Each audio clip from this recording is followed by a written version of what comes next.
For the players.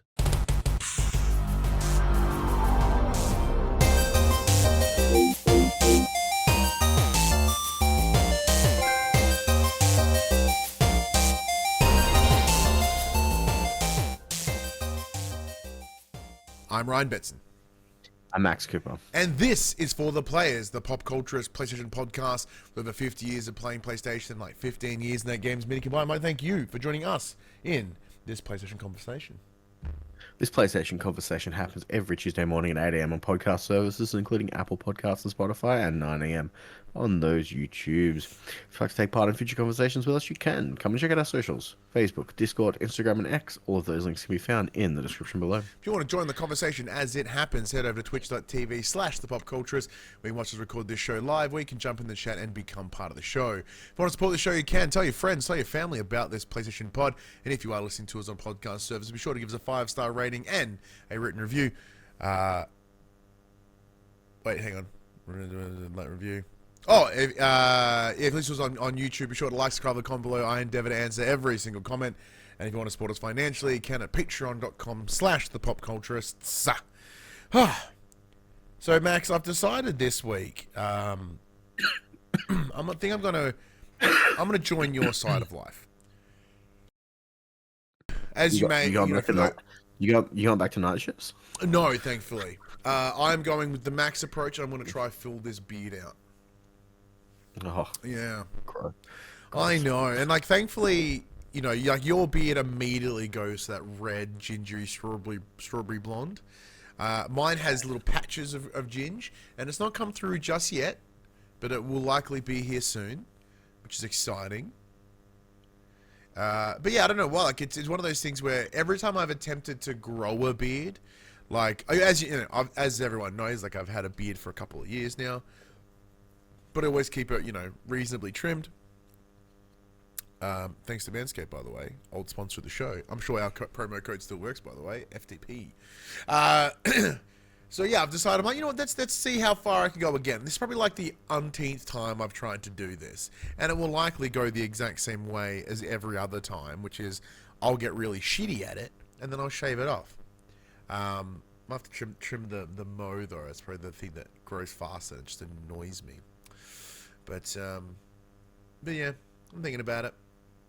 Because it's one of those things, right? Like, just personally, I haven't really shared this news yet. But so since starting my new job, I've been very conscious about like what I eat and my movement. And I've actually lost like a good stack of weight, which is really sweet. Which in turn has allowed my face to be a little bit more accommodating to a beard. Mostly because I can't grow a full fucking beard. It's patchy as shit. So the less face I can have, the more desirable beard I can have.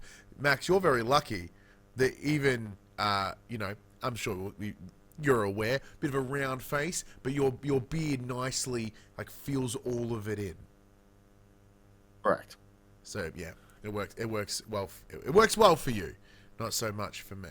But yeah, like, I'm down over 5 kilos, about 7 kilos now in total. Like, it's one of those things I've been doing in the background, doing quietly, you know, after we've done it a couple of times in the past, like, very publicly. I was like, yeah, I don't want to do that anymore. I'm talking about it now just because it's, you know, I'm happy with it. I'm once again heading in the right direction. But it's interesting though, Max.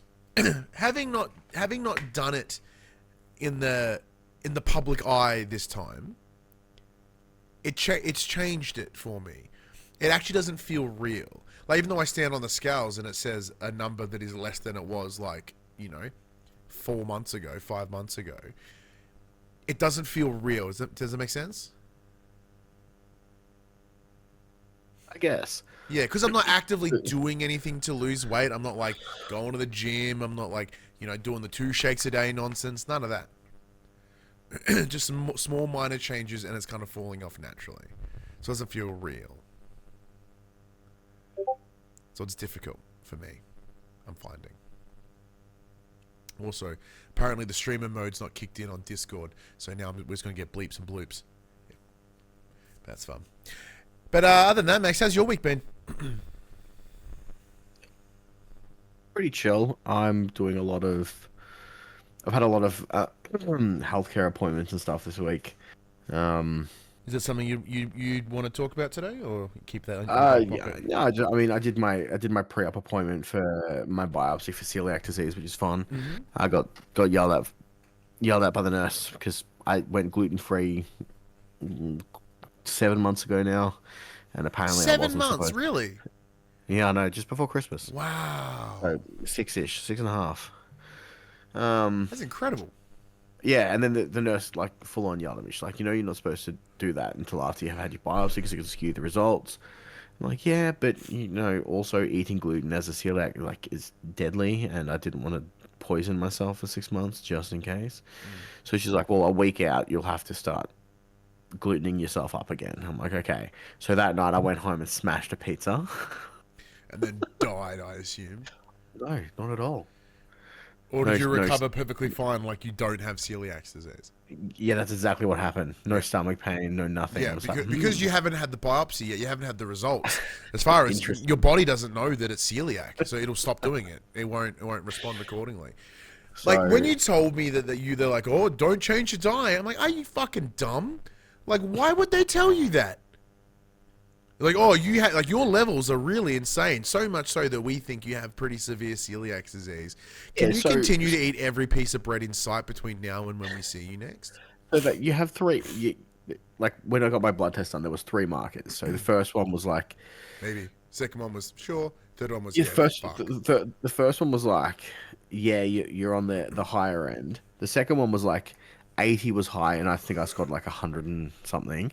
And then the last one was 80 again, is very high, like very prominent. And I had 2,500. Like Yep. that's not a little bit over. That's not borderline. That's like Yeah, I'm pretty can confident you could. that's Like, did you have to get that, retested? well, I just got a full blood workup done on Saturday. Had to pee in a cup. Had to give like they took like 5 vials of blood. Because I've got a healthcare appointment this week. To just suss out the rest of what ails me. They've retested my celiac numbers, so it'll be interesting to That's see. why I'm so curious. If, When do you get the results? well, Wednesday hopefully, because Because they'll it'd be pretty be. funny. Like, it's still like 1,000, and you've actively not eaten gluten. Yeah, well, I mean, I've had what I had. Think I had the appointment on Wednesday, so I ate pizza Wednesday night, and then got my blood test on Saturday. So we'll fucking see what happens, won't we? Sorry, once again, I just muted the microphone for the recording, not for you. So you just got blasted in you with me blowing my nose. I do apologize. So yeah, it'll be interesting to see what happens Wednesday afternoon. Yeah, it's gonna be it's interesting. It's almost Because the like nurse do is like, we even need to do a biopsy if the results are still fucked? well, that's what the nurse said to me. She's like, well, the doctor's gonna make you get one, but she's like, that they're pretty fucked numbers. I wouldn't even bother. And then That's she's good. like, oh, what tier of urgency are you? And I'm, what do you mean? She's like, well, have you been rectally bleeding? I'm like, no. She's like, okay, you're tier two. Like I'm not like, okay. not because of gluten.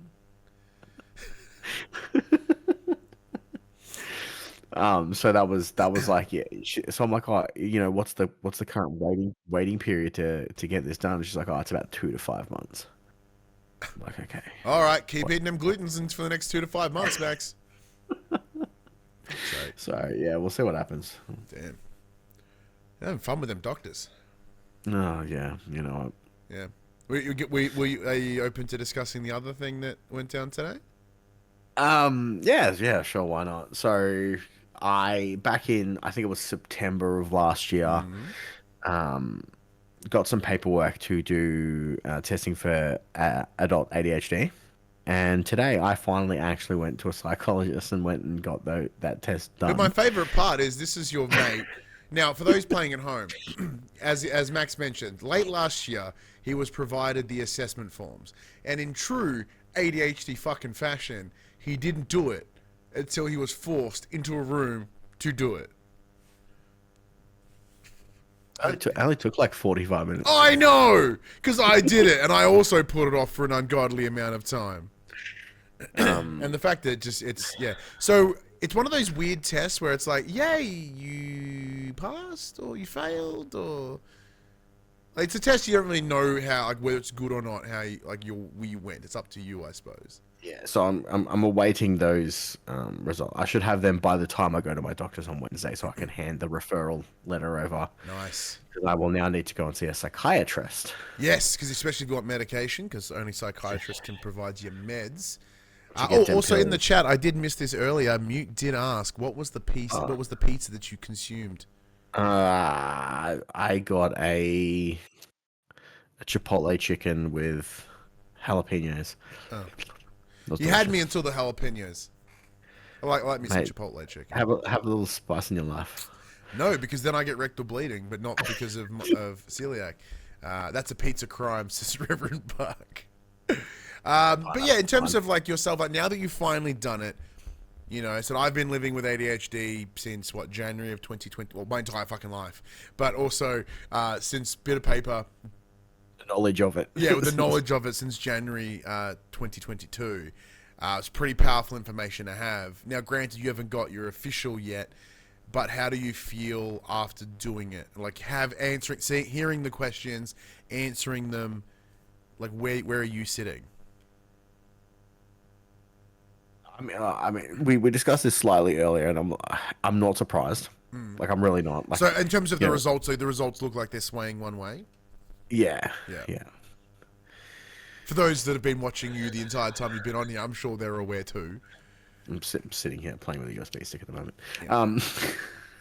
Yeah. Hang on.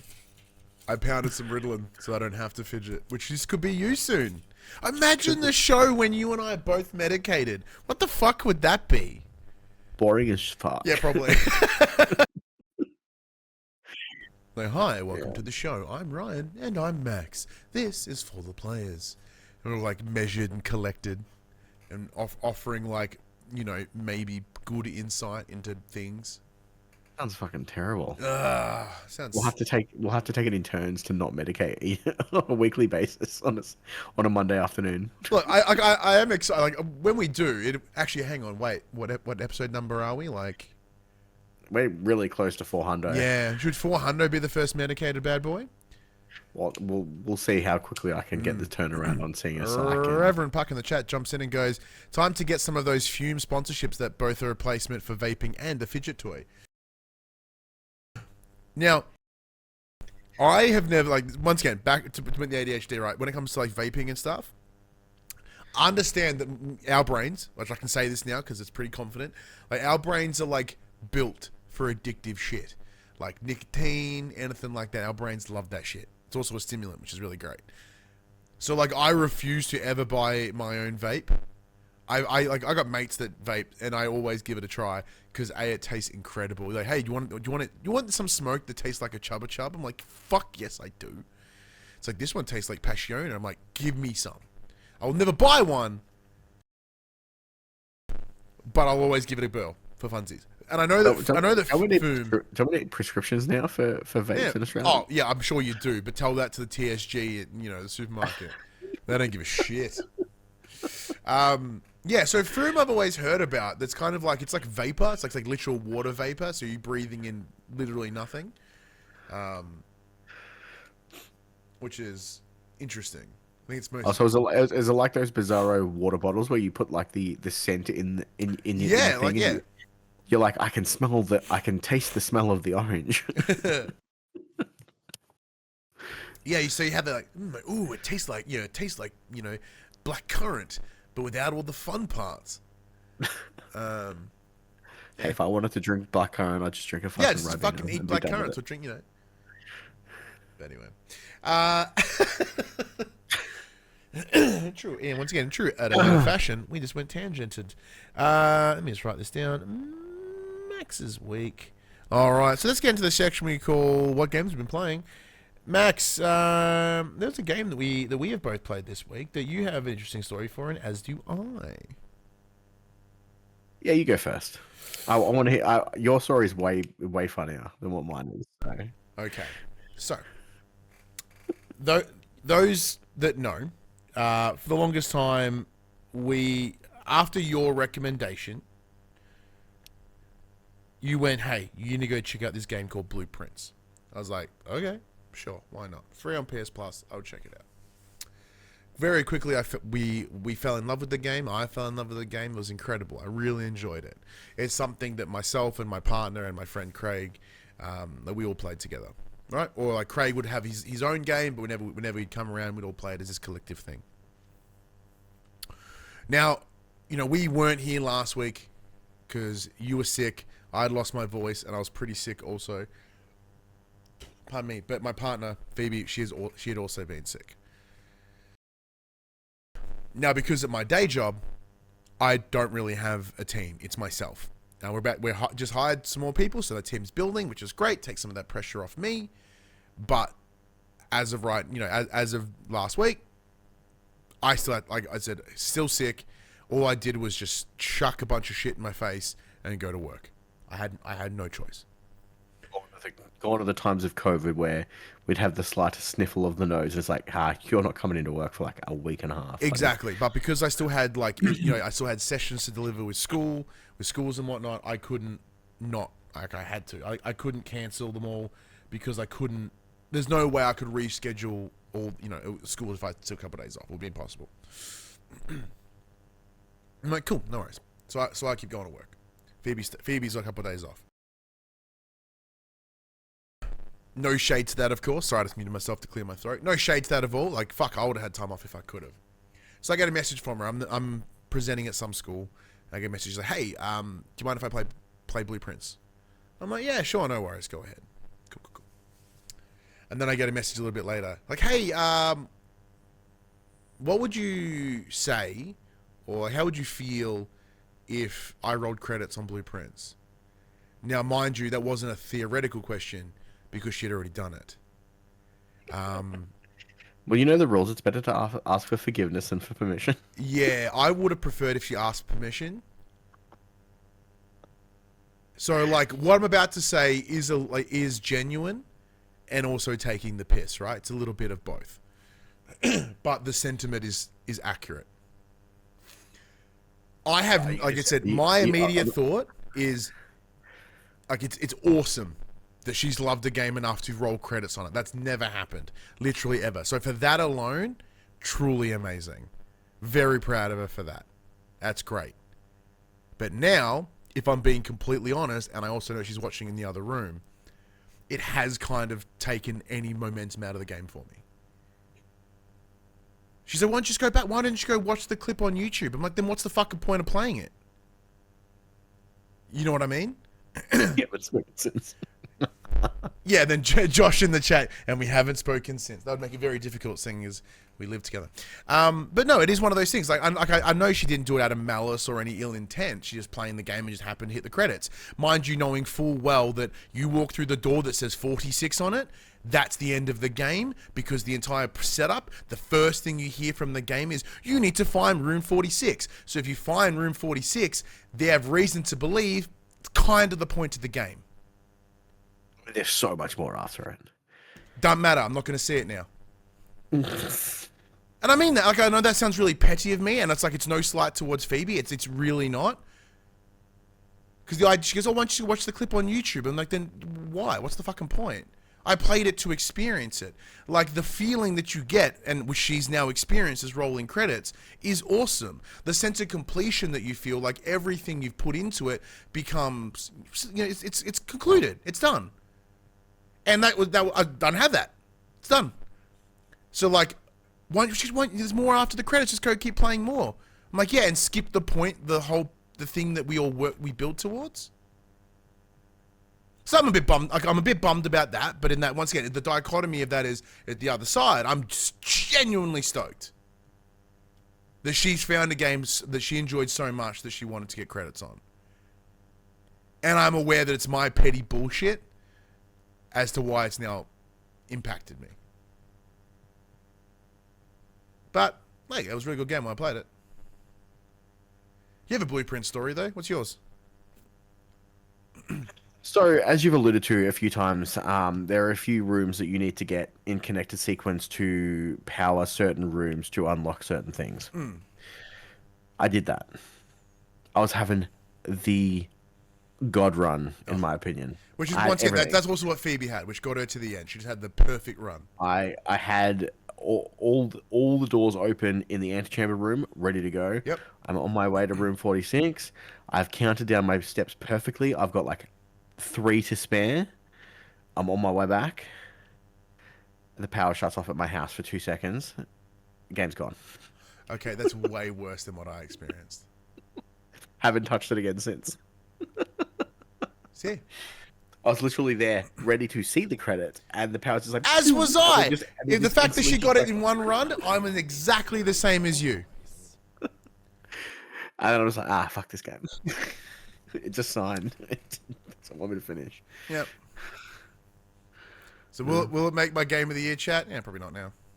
Would have. Not now. Would have been really high.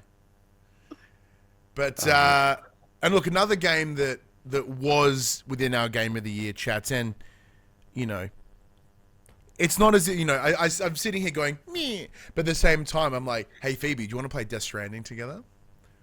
Oh, imagine if she rolls credits on that without you. I've done it before. It's fine. Did it years ago. If anything, I'd be more impressed. The fact if she could play this all the way through the credits without me, holy shit.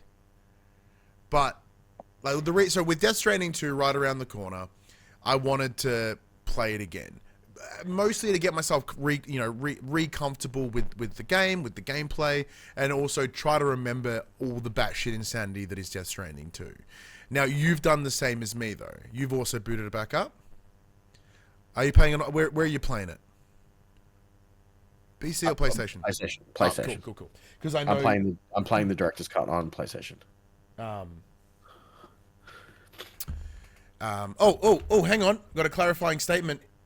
Phoebe in my message goes, mind you, now that you've refused to play on, you've now kind of ruined it for me too, and I'll always feel bad going back to play it without you. Yeah, it's sadly what happens. You're just like, so I got a big one. No, not that at all. No, it's like, no, it's understandable. It's both bum. Yeah. It's bum for both of us now. Now, I'm not saying that that's anyone's fault, because I'm as equally to blame. So I'm like, nah. But it's like, for me, once again, the way my brain works, which you'll understand, is like, I work in momentum, and once that momentum ceases, it's done. There are games that I will be like, I fucking love this, and I'll play it endlessly for like months, and then I'll go, yeah. An example, Schedule 1, a game I've been playing with Craig, really enjoying it. Haven't touched it in 2 weeks, so the idea of playing again, I go, yeah. I get banned on Steam. Yeah, probably. I know. Once again, like, I work in momentum, so once that momentum stops, I go, yeah. Like, even same as, like, you know, a couple other games we'll talk about today. But like, what I'm hoping is like Death Stranding, right? Like, that momentum isn't done.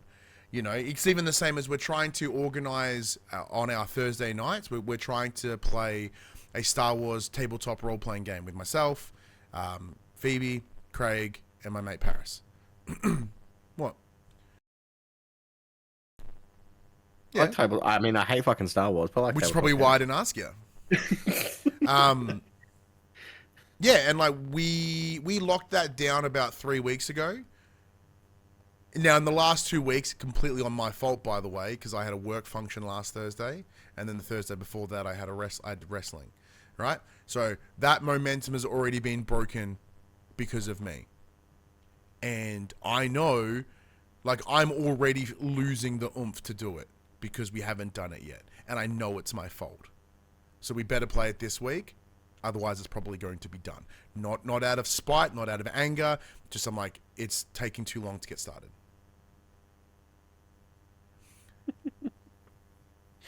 So yeah, like with Death Stranding, like we've played it once, maybe twice, I think. Now, mind you, it was I wanted to play it because I thought Phoebe would really enjoy the story. Something. I'm sure. I believe I've talked about this before. If not, I'll share it now. One of the most powerful things about about Death Stranding is its allegory for like being a parent and carrying a child and going on a journey with a child and building that connection and that relationship and then once you start to experience characters like Mama and we start to learn more about BB and their connection to Mads Mikkelsen's character, whose name I can't remember right now. Or even Norman Reedus's connection to BB and how that expands. So Phoebe and I, we have had a difficult run in the last couple years around trying to have a child. We have very sadly had a couple of miscarriages, and it's impacted us both deeply, but both of us in very different ways. So knowing Death Stranding's coming up and knowing that is such, like, that concept, like that connection to an infant or a baby in this case, because they're still in the little thing, I'm very aware that is going to be a difficult experience, but part of me wants to play it with her so that she can experience that in a safe way, because I believe Death Stranding will now be different to me based on the experiences that we've had in the last couple of years. And I personally want to experience this game again with this new understanding, with this new outlook, even though I know it's going to be painful, because I know you, like, I know you know the scenes I'm talking about, and dude, what they even to. I got fucking hit by him. Yeah. That's it for me. That's I want to experience it because the second one's coming out. This was my game of the year that year. I believe it is one of the most weirdest but beautifully and powerful stories I've experienced in games. I'd love to experience that with her, and additionally with what we've faced. It's a fucking bold strategy. It is a bold strategy, but it's one of those things that I think will give us another thing to bring us closer. Like, going through the experiences that we have has brought us closer. But I think there are things that the way it is delivered and expressed within the game, I think, truly beautiful. And as I said, for myself, I'd like to experience it to see whether it helps aid with that healing. And I'm unsure how it's going to go for Phoebe, but I'd like to have her on that journey with me. In the same way that she has been very lucky to experience my connection to God of War, and then experiencing that through James as well, and the impact of that story on me and who I am. And in a lot of ways, Death Stranding has done that too, not to the same extent, but I do wonder whether this time it will hit differently. But for yourself, Max, what was your, like, what, apart from it, is it just because it's around the corner, or? Yeah, it's essentially because it's around the corner. I want to kind of refresh myself going in. I've played up to the point where I've connected my first major city now with the Cupid, so I'm probably going to be done with it, and I might just hit one of those YouTube story things and just watch all the cutscenes as if I'm watching a fucking movie. Yeah, because it kind of is just a movie. Yeah. Where'd we get up to? So we've done the president thing, done the first two places. So only a couple hours in, like 3 hours in. Got the Carl printer up and running yet? Oh yeah, Carl printer's up and running. Done the wind farm. Maybe. The wind farm's literally the next one after the Carl printer. I'm halfway there. I think I'm just kind of wandering through. You need to power the wind farm. Yeah. Oh, that's right. Because you got it. Yeah, I've got it. There's the two split. I got to go one way up the hill, and then one other way's down on the plain. Yeah, so that's where we're at now. Yeah, super early days. Super early days. Yeah, and then you get the main mission to go back to the starting point and then go all the way across to the other side, and that's when I'm like, fuck it. Yeah. So, once again, after just discussing like the impact of Death Stranding as a story, now granted you're not into those deeper parts yet. How is it playing it again? Is it still feeling the same? Is it still hitting the same?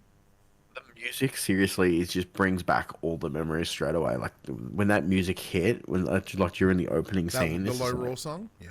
I'm back. Yeah. Yeah. It hit like it. Yeah, it actually hit differently this time. And then obviously I chuckled when you finally get to your private room and all the monster cans are gone. Yeah, and now it's Bridge Energy or something. Yeah, I didn't explain to people that they were Monster Energy drinks in the original version. It was bad enough like, when I made Sam Porter Bridges take a shit, and then like this big ad for Norman Reedus' ride, which Phoebe has watched and enjoyed.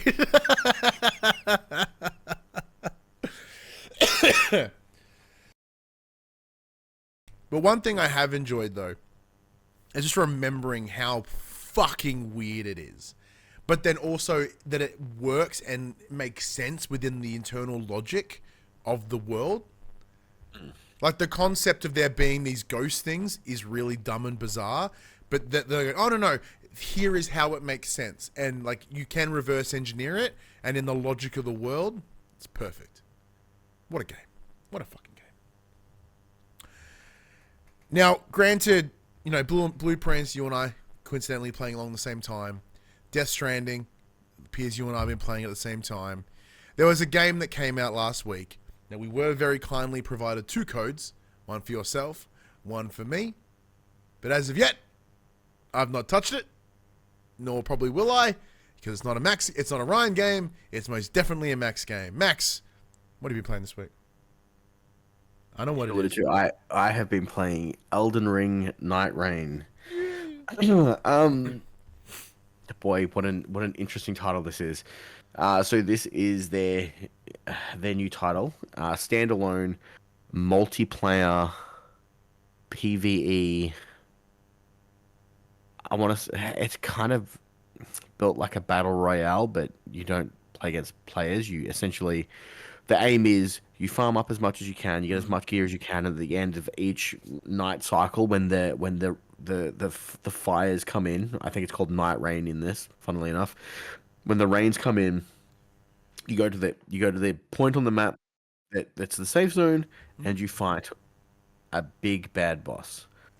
If you win, you get to go to the second day, and the idea is to get to day 3 and beat the Night Lord. When you first turn on the game, you have access to only one Night Lord that you can queue into, and then once you beat that, it unlocks like seven or eight other ones. There are 8 different characters to play as, or character archetypes to play as. Now, When you you first can't the game. customize your character or build it the same way you can in normal Elden Ring, right? No, so there's 8 predetermined characters that have that will have all different starting equipment. They each have a character ability, a passive ability, and an ultimate skill. When you first turn the game on, there's only 6 characters. You have to unlock 2 of them. But yeah, it's essentially a roguelike Souls game.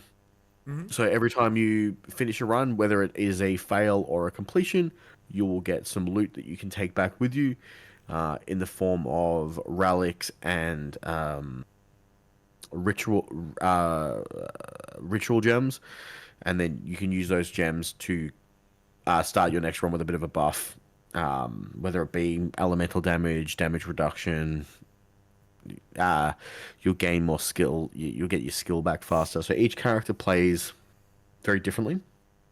So they're all stereotypically built, kind of. So you've got your roguelike character that uses daggers. You've got your parry character that uses katanas and rapiers. You've got a big heavy guy. And they all when you're playing in a 3-player, because you have the choice of solo, expedition, or trios. You want to make sure that your team's balanced. There's no point picking 3 of the same guy, because unless all 3 players are very astute at the game. Can you? So when it comes to matchmaking, can you select? So at the start, as in when you go, do you all just come in as 3 people and then you pick your character? Yeah. So at the start of the expedition, you literally queue up. It'll matchmake for you. And then there's a splash screen at the start that gives you 10 seconds to pick a character, and it shows you what your teammates are picking as well. Oh, perfect. So you all pick characters at the same time. Most people just pick whatever they're going to pick. There's a few that I gravitate more towards. I tend to enjoy playing the smaller, more agile, dexterity based characters. but I've had the most wins with the strength-based tank character. Mm. So I've beaten three of the nine. Um, Out of how many? so I think there's like eight or nine at the Okay. moment. Um, so essentially, your game plan is you kind of just spawn in on the map at a random location, and then the first thing you do is you pull your map up, and you're just filled with points of interest and whatnot. So when you queue into a game, it tells you what the boss's weakness is going to be. So you pull the map up and you go, okay, I need a poison-based weapon, and there'll be a little icon on one of the forts or the any of the points of interest. Mm. One of them might be poison. You're like, okay, I have to hit that point before I get to day three because that's going to guarantee me a poison-based weapon. So it'll give me a huge edge over beating the boss. Yep. And then you kind of just want to go through, clear out as much stuff as you can because in this game, every piece of gear has a passive bonus, and as long as you've got that in your backpack, you gain that passive bonus regardless of whether or not you're actively using that item. Mm. So you want to try and collect as many things that will buff your character as much as possible, whilst also gaining souls and still leveling up. Leveling up works a little bit differently in this, where it's just you'll get a set amount of certain stats. So if you're playing the tank character, you'll get strength, vitality, and you know more health, all that stuff. If you're playing the dex-based characters, you'll get more stamina, more. So they're kind of pre-built in a way that they kind of shoehorn you into playing the certain role because that's how you're going to level up regardless of what you do. Mm-hmm. So there's no point picking the stealthy character and being like, I'm going to use a two-handed sword because the stats that are required to make that stronger, you're not going to be able to level up when you when you level up. From a wider Elden Ring experience, because my understanding is that making a build is a big part of the game. So with that choice being taken away from you, how does that alter your enjoyment or your experience of this title? Well, you're still technically making yourself a build, but it's all up to RNG. So Oh yeah, if because you're the yeah okay, playing the archer, for instance, and you get no bow drops, you just have to suck it. play it as it lies. Mm. Yeah. Ugh. So all the characters work because they've all got their own passives and character skills. Um, there's some that work better in a group scenario versus solo play. So the characters that I mainly gravitate towards are the Duchess, which is one of the unlockable characters. Her passive skill is perfect dodge, so she can dodge more often and further. So your window for attacking is for dodging, sorry, is a little bit larger, so you're more safe. Mm-hmm. But you can only use daggers essentially. Oh, so So like you quick, don't do like it. You low don't. damage but lots of dodgy. Yeah, but her character ability is it marks a point in time and then replays a certain section. I think it's about 2 seconds. So any damage that the boss takes or any enemy takes within that 2 second window, I can rewind it and they will take that damage again. So if your teammate uses their ultimate skill and takes a massive chunk, I can hit my stopwatch, rewind it, and I'll take that chunk again on top of it. So it's a very good character to play. Does that also then re-roll any damage that your teammate experienced? So say there No, was like a big it's boom, big no, AOE, no, them it's you. not just for the boss. It's Oh, just for the enemies. beautiful. And her ultimate skill is she cloaks herself and anyone in her vicinity Mm. so they can't be attacked. I like that a So lot. if your teammate needs to heal, or if both your teammates are dead and you need to revive them, you can cloak yourself and then go and attack their bodies to revive them, because that's how you revive dead people in this game. You just attack their bodies.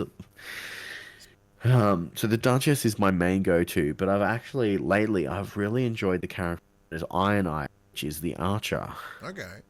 So the archer's passive skill is you just get better loot from things because you have keen observation, so your loot is just better. His character skill is a dodge, but it allows you to dodge through enemies and it will mark them. Ooh.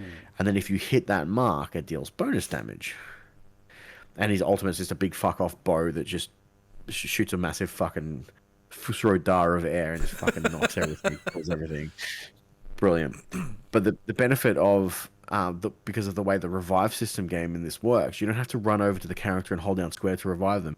You just have to hit them with an attack. So if you're using a bow, you can just fucking shoot them from across the battlefield and get them up real quick.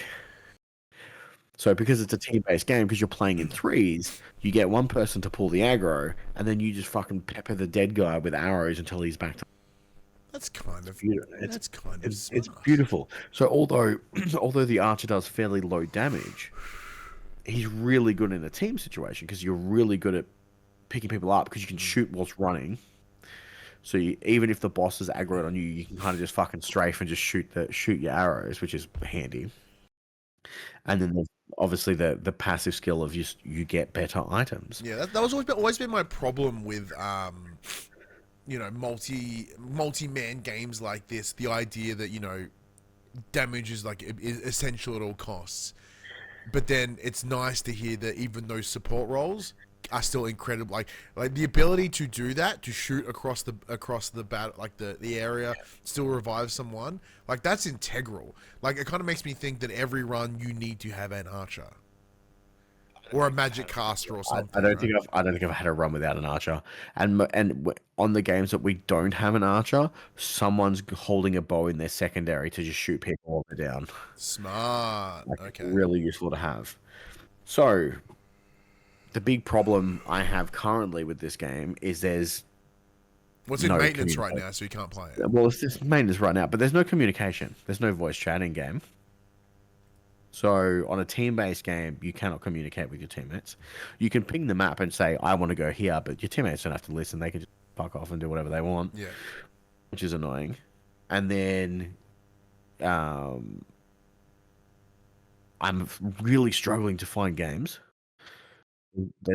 There's no cross-play support. Oh. Which is bizarre. Do you think that's like a region issue? Because I imagine this game is incredibly popular. Yeah, well, it's one of the highest played games on Steam at the moment. So where's the struggle? Well, I can't play with Steam players because it's not cross-platform. Oh yeah, good point. There's no cross-platform multiplayer. So I've had queue times ranging from like instant to like 15 minutes. Which is rough. So hopefully more people are picking this up, because obviously when you first start the game, you can only queue into that first boss. So either everyone sucks and no one's beaten the first boss yet, which is interesting. Which certainly, like for a game like Elden Ring, which is so heavily skills based, like any Soulsborne really, to have things gated does make it harder. It does mean that when you pair with someone in those later nights or whatever, night bosses, like you will be paired up people that could actually help you, which is assumably very, very helpful. But up until that point, it's going to be a hurdle. Because even when we received the codes, like because we got 2, I thanked our rep for providing 2. I said, look, it's not really my game though, and there's essentially spotted with, Max will carry it, it's fine. Which is true. Like you could do that, but would that work in a game like this?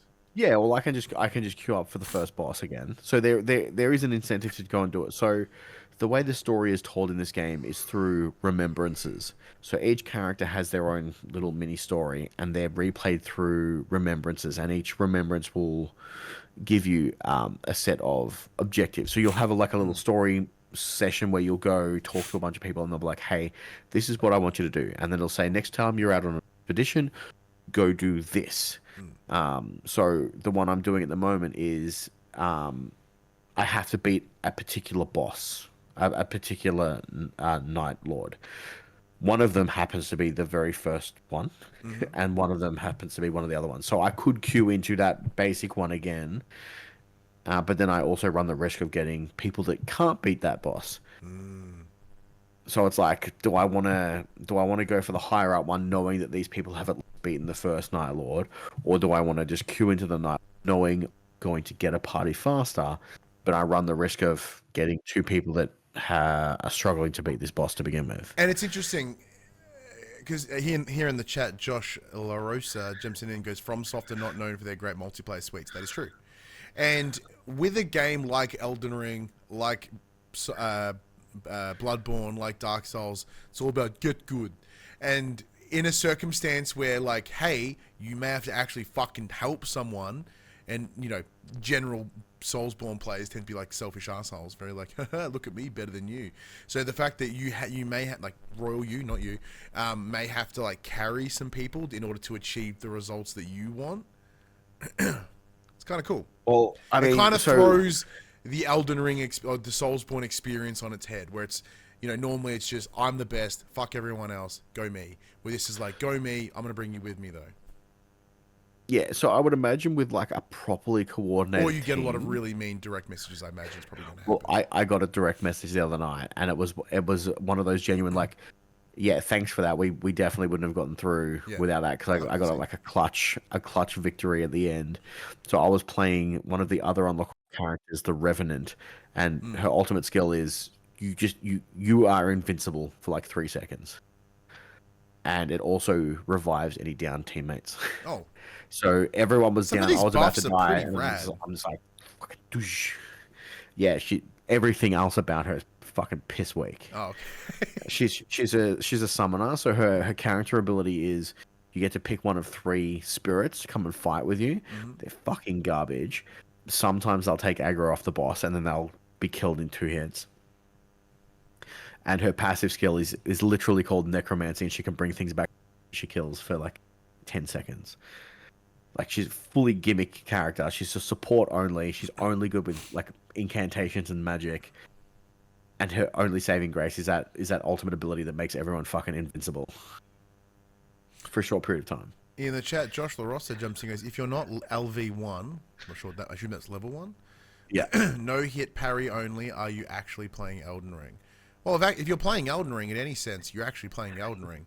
How you play something, or the level of the level of self difficulty, the difficulty which you put on yourself is arbitrary to you. So, you know, actually playing, I'm not having a go at you, Josh, but the idea of this is how you actually play the game, get fucked, to the general populace. That's my other biggest problems with the Soulsborne community. I don't like being told I'm playing something wrong and playing exactly how I fucking want to. And then each of the Night Lords themselves have a different mechanic. So the one of them I tried earlier, essentially halfway through the first day, you'll get cursed, which means you lose half of your maximum HP. Oof. You just can't recover it. But then there's a spot on the map where it's like, hey, you can go and bargain with this motherfucker. And then you're like, okay, cool, you get there. And he's like, oh, I'll uncurse you for 15,000 souls, which is like a couple of levels in the early. And I'm like, no, I'm not fucking paying 15,000 souls. And he's like, okay, then, fight me. I'm like, so you want me to fight you on day one instead of day. Sorry, And then your he noise fucking. cut in for a second there. So essentially, he's like, you can fight me and I'll take off the curse. I'm like, but I'm not supposed to fight you till day 3. You are the night. He's like, fuck yeah, let's go. Fucking do it. So I did it and I got my shit kicked in because I was like level 3 instead of like level 10. With I think the level cap's 15 for this. I've never managed to get above level 11. I just So haven't had that. I laugh, but this is the same guy that couldn't get past the third biome in Return. I haven't had that optimal run because all the XP is shared when a teammate kills someone. You get full souls for it. Oh, nice. But if you're not paying, like if you don't have an optimal run path of where you want to go, things you want to hit, like do I want to focus on going to the churches so I have more healing flasks? Do I want to focus over here to get more weapons or drops or whatever it is? And then you've got a tiered based equipment system, so it goes from a white to blue to purple to gold, and then those are level locked.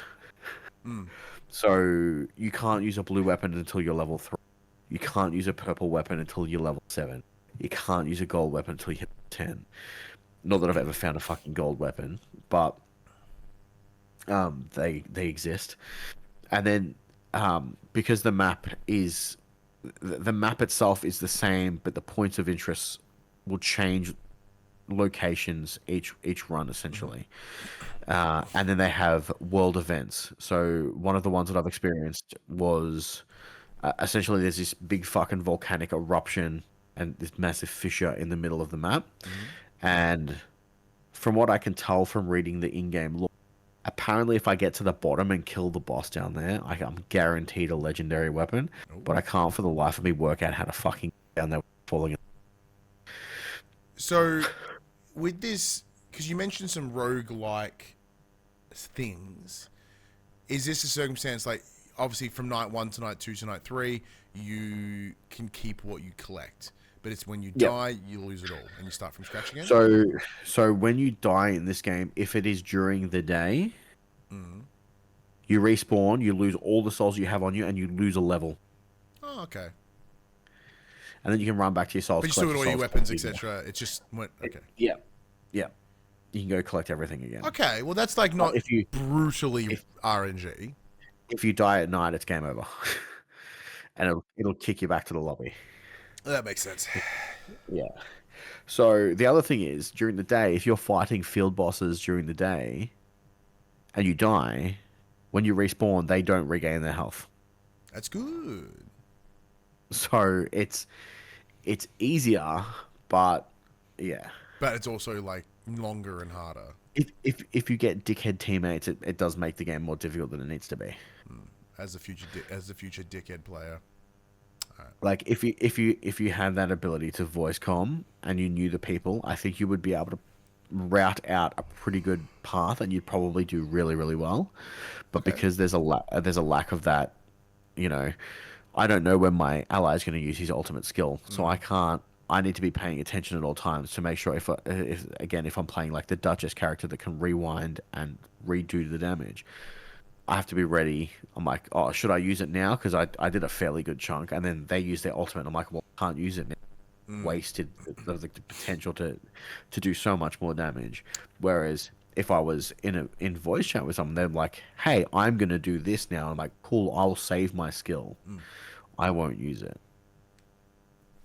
So I look forward to playing it with friends and having the voice chat going and diving into it real deep. But at the moment, although I am still enjoying my time with it, the frustration is in the teammates. Yeah.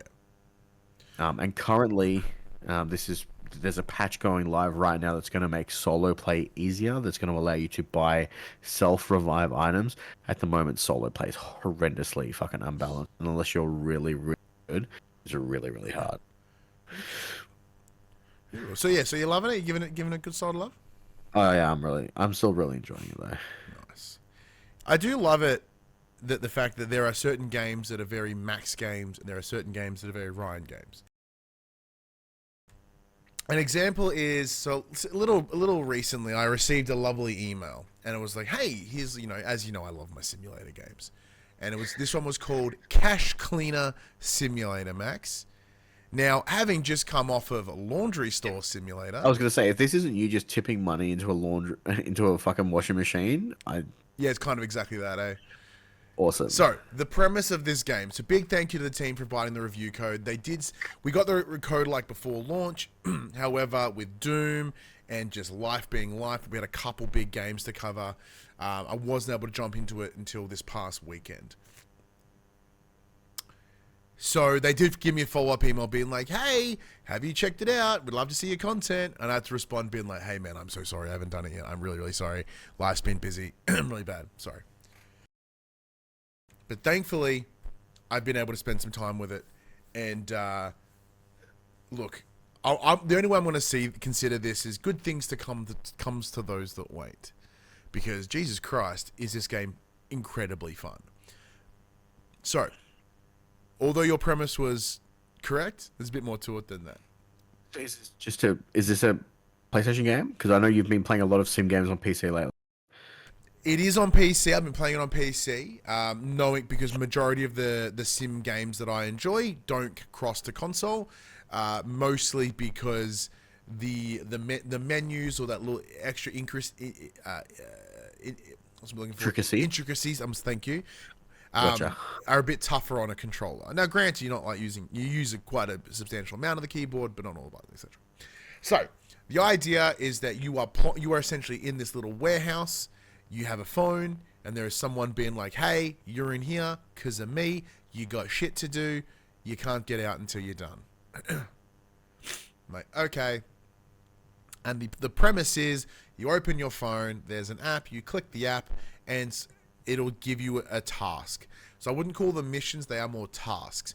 And that task is, hey, we need you to put $10,000 in any build denomination, all wrapped in stacks, into a sports bag, and I need you to ship it out of this place.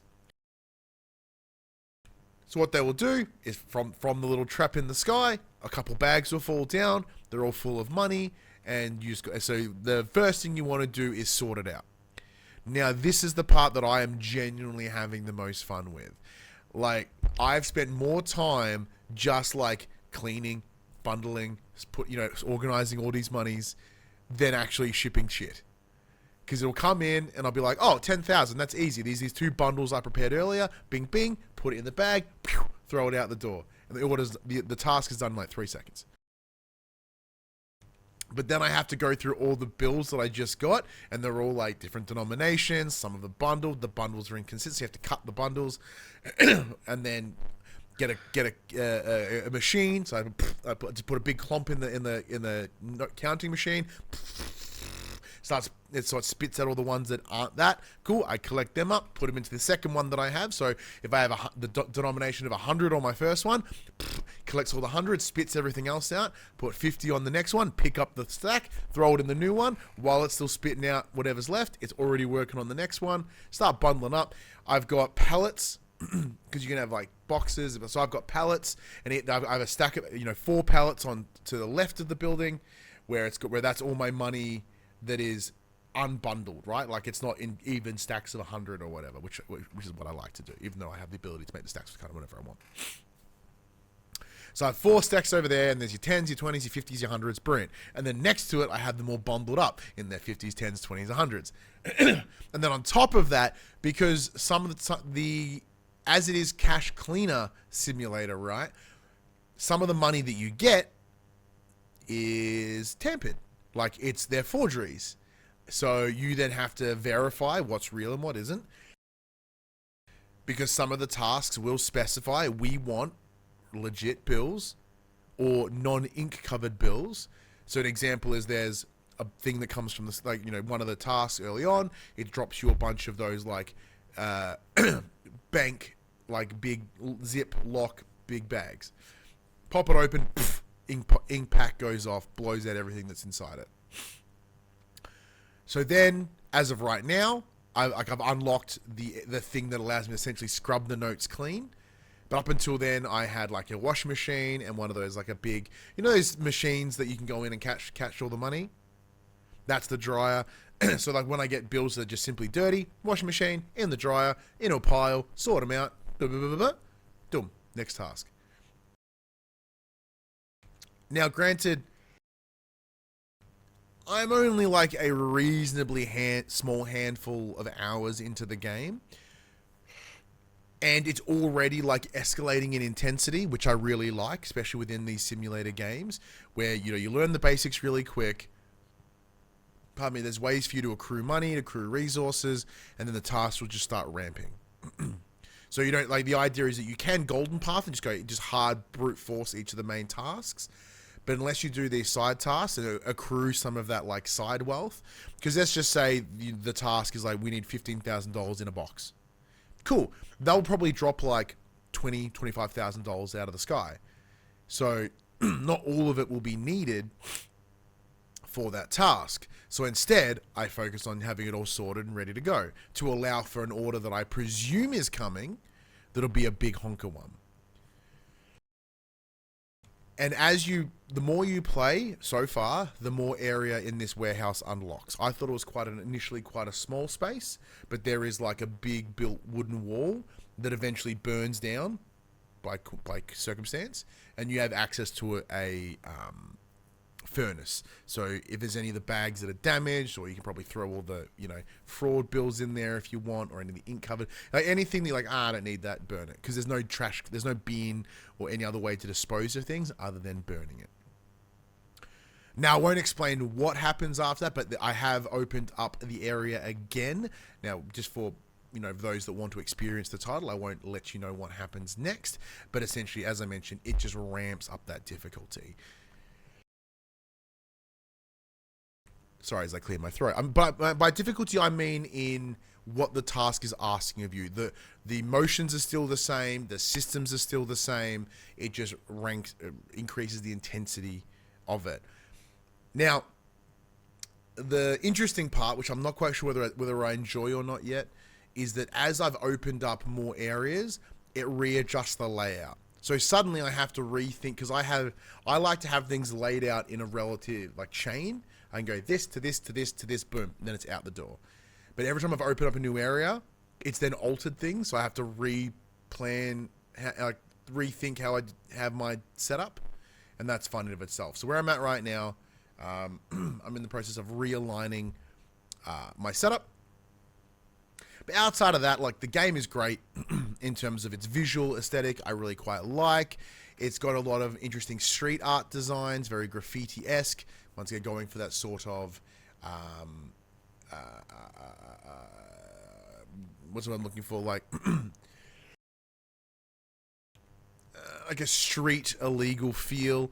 When you do take on any of the main missions or the Golden Path tasks, there is like a text exchange between yourself and this individual that's asking the task. That's pretty fun. There's a lot of unlockables, like more tools, more, one after that, you have the ability to decorate the space how you like. So if you have excess money, you can buy a couch, you can buy a bed, you can buy a table. You can start making it feel like more of your space outside of just the space where I'm pummeling money through. But right now, it's just pretty much me pummeling money through it. It was definitely an experience that I hadn't anticipated, like how deeply I'd fall into it. Because what's today? Today's Monday. Yesterday, at time of recording, was a Sunday. Didn't have anything on after a week of being sick, a bunch of weeks being busy. Phoebe very kindly said, "Do what you gotta do." So we both had a bit of bum around the house day. I just sat here at the computer. I was like, I'll give this cache cleaner. I'll go back to this cache cleaner thing. It'll be all right. And then suddenly, out of nowhere, 4.5 hours is gone. And it's dark outside, and I don't remember that happening. And thankfully, once again, very kind to Phoebe to not interrupt me. She saw I was on a roll, and I was enjoying it, and I really appreciate that. It was really quite nice. But yeah, like, am I going to play more of this game? Fuck yes. Fuck yes. Like, I think it might be that new little game that I jump in, do a couple tasks, do a couple things, just like, oh, yep, cool, and then I can just duck back out. In the same way that when I re-dove into, like, PC Building Simulator probably about 6 months ago, that's what I did. When I was working from home, I'd go in, I'd do a couple missions, or a couple tasks, I'd build this computer, whatever, and then I'd finish it off and go away. Now, granted, now that I don't work from home, I probably won't spend as much time with it as I would like to. Instead, I'd have to probably more create dedicated time to sit here at the computer and play it. But dear God, is it way better? Like, music is fun. Like, the from a graphic standpoint, as I mentioned, the stylistic choice earlier. Like, I really like its design. It's clean. It's sharp. It has like all simulators. There is a little bit of that like AA simulator jank, but compared to other games I love, like Gas Station Simulator, or even Laundry Store Simulator, as I mentioned earlier, it plays really well. It looks fantastic. I am genuinely enjoying all of this. And because it's all taking place in like a cut area, like a enclosed space, it's allowed for a lot of the fidelity, a lot of the consideration, a lot of the development to happen within here. Because how we talk about like why games like a fighting game can look like Injustice as an example, can look so immaculate, because they're not having to render a giant open world or all these assets. Like, it's like two bodies that punch one another. So they can really tighten and lock down where they choose to spend that development time. And in here, I feel they've really locked it into the gameplay experience, which makes sense because as a simulator game, they are gameplay-focused experiences. There's no major story. Even then, the story is just, here is your next task, and there is a reason why you have said task. But yes, is it a max game? Absolutely not. Bets in game? Oh yes. No doubt. Unquestionable. Outside of that, I have spent a little bit more time with like Doom the Dark Ages, but that's more of a game that I'm sort of going in and just, chipping little bits at here and there. But max, I know we've already gone for an hour and 5. No complaints from me. Love chatting games.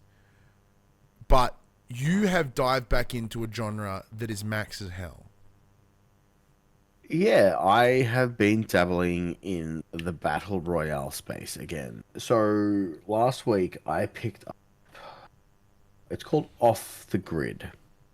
It is currently in beta on PlayStation, PC, and Xbox. I am playing it on PC. No, I'm playing on PlayStation. What am I talking about? Playing on PlayStation. And the gimmick to this battle royale is you you need cybernetic enhancements, so arms and legs. Sweet. So they are your equipment and your gear. So depending on what arm you equip to your left arm, you'll get a grenade or a knife or a grappling hook or whatever. The left and right arms are kind of interchangeable, just depending on which arm you find at the time.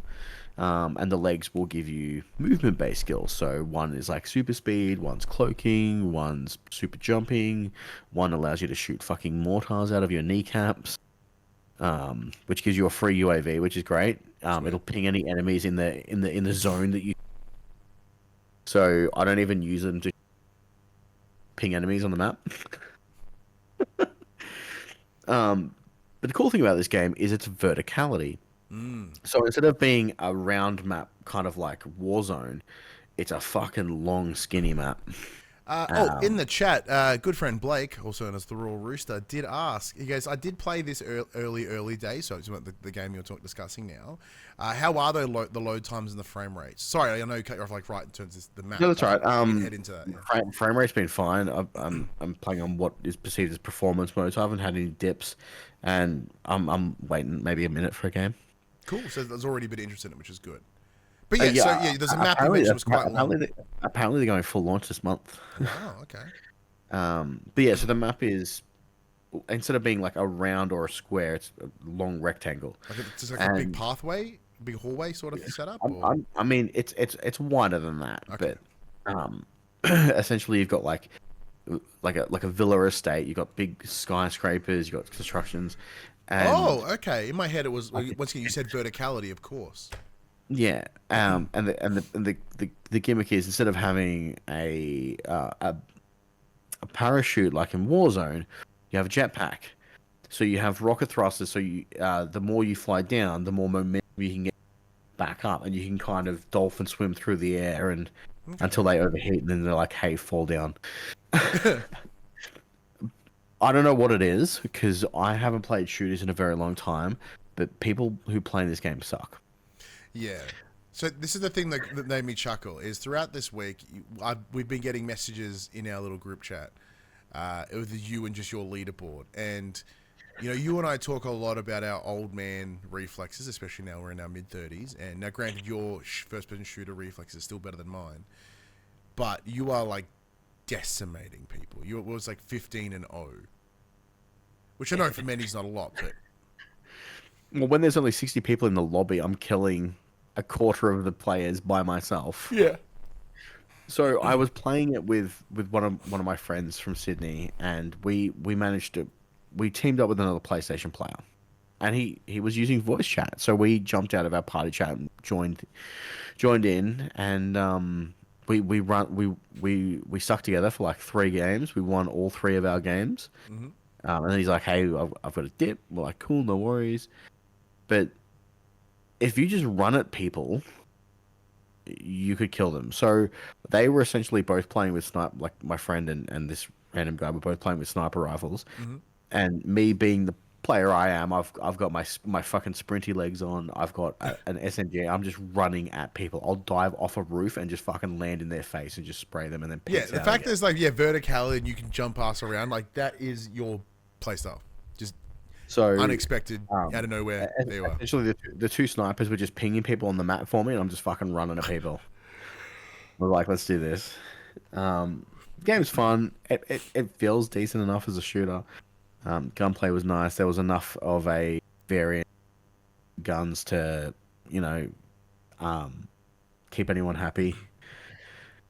I did dive back into DMZ Call of Duty for a little while. It's still playable?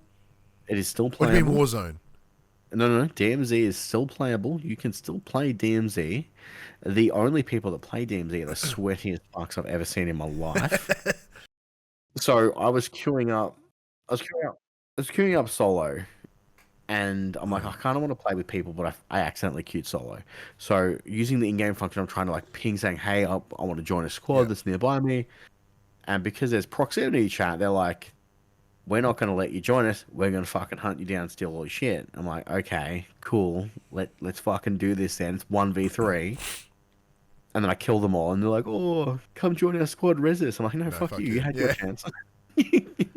You chose death." So, Yeah. You um, this could have been avoided, mate. This could have been avoided. but I find that I don't have fun in those games unless I'm playing with the boys. Yeah, well, because I I know a can't big play. part of DMZ, like we obviously play it a I lot, but can't. even then, how I you and I can't. played it was different. I can't fucking stand playing it solo. So I tend to only jump on when I've got a friend to jump on with. It's funny that Um, like you're randomly sort of interested in returning to yeah, battle royales. well, there was rumors that DMZ is coming back into That's what we while I was hope. still wanting it. But like I was thinking, Um, I was actually thinking about it over the last 2 weeks because we obviously have not been here in a little while. But um, I don't know why I ran like you know what I haven't played in what feels like 7 years. PUBG.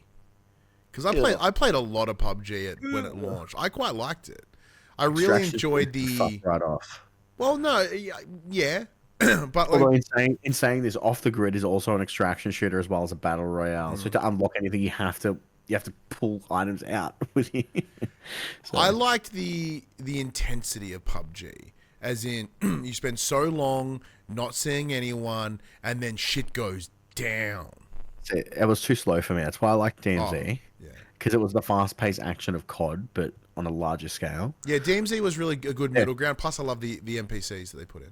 I hated playing PUBG and being like, oh, 20 minutes of nothing and then getting fucking sniped in the back of the head. It's like, cool. Rad. Oh, yeah, that part's frustrating. So, yeah. It's But like the overall same reason experience why of I like Escape from Tarkov. I'm like, it's just too. I don't want my gun fucking jamming on me. I don't want simulation in my fucking first person shooter. I just want to shoot people in an excuse me. unrealistically fast way.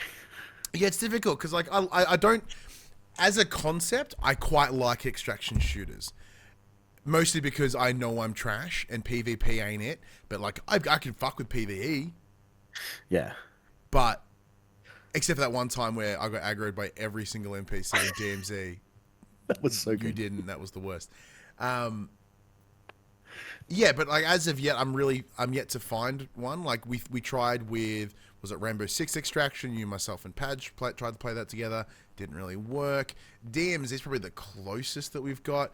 Like even the Division 2, which you know not predominantly a extraction shooter, but you know all the Dark Zone stuff I never really messed with because once again you go in there and it's sweaty, and I go no. But I'm glad I'm glad you've returned to some battle royal because I know it's a space that you have enjoyed in the past. Ideally, we would hope that in the next Call of Duty we get access to some new DMZ because I'll play that on my PC, something fierce. Now, granted, I should go back and play more Call of Duty 6, seeing as I bought that Jay and Silent Bob DLC and haven't played it since. But that's on me. Once again, impulse, momentum.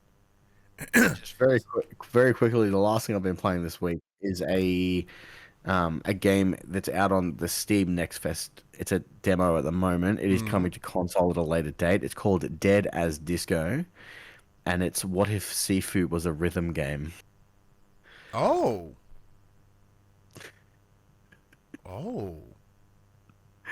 So they have go on. they have essentially a bunch of pre-made tracks, Yeah. and you fight endless waves of enemies to the beat of the music.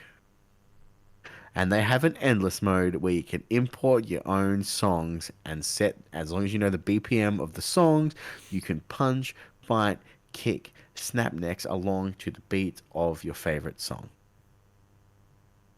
I sent you a fucking video to watch. I said this is totally a you game. You clearly haven't watched it yet. When did you send it to me? About a week ago. Yeah, checks out. Yeah. Depends on when you send it to me. If I was at a It is, school, if I was at it, work, I wouldn't be it able is, to look at it. it is, it, no, it was probably in the middle of the fucking night, to be honest with you. Because it was blowing up on my TikTok. I'm like, game looks fucking rad. So I joined their Discord server because they were doing private invite betas. So I jumped in their Discord. I'm like, hey, in any chance? They're like, no, it's a giveaway only situation at the moment. And then the next day they're like, hey, it's on Steam Fest. Everyone, Like, it's so much fun. It's like a 200 meg game. Actually, it's so how does this work compared to say something like Metal Hellsinger? Well, it's not a shooter. Well, you know what I mean, but like that's a rhythm based like So it works yeah. essentially kind of the same. So, um, it feels like, and this is gonna really say, it feels like Arkham Combat to the beat of the music. So you've got a dodge, you have an Oh. attack, and you have a parry, and that's it. And you're just doing combos with those as you're flowing through all the enemies on screen in an endless mode, whatever music you want to Have import you or done the import your own tunes yeah, version? yep. What did you do? What did you go to? So I did what did I do? I did a couple of songs. Um I did a few Blink songs. I did a few slower songs. They don't work as well, in my opinion. Dragon Force was hilarious.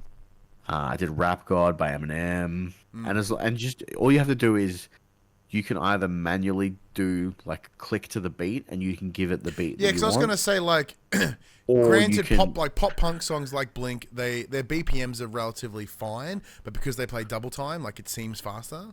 or you can just Google what the BPM of the song Yeah. is and just punch that number directly into the game, and the game's like, sweet, gotcha. But then if you've got like my immediate thought was because I've been understandably listening to a lot of Sleep Token lately, as I always do.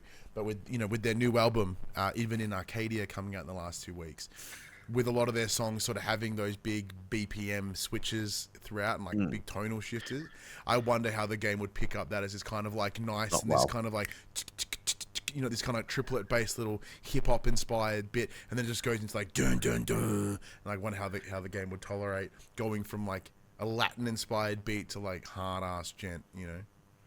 But it is mad fun. You know what? There's only one way to find out. And it's me downloading this game and giving it a bell. All right. Well, that is enough about what we've been playing. Only 1 hour and 17 minutes later. This is where we get into the section called Inform the Players, where we tell you about what happened this week in PlayStation. Now, Max, the first bit of news is an interesting one because I had always assumed that there was sequels planned, but not a trilogy.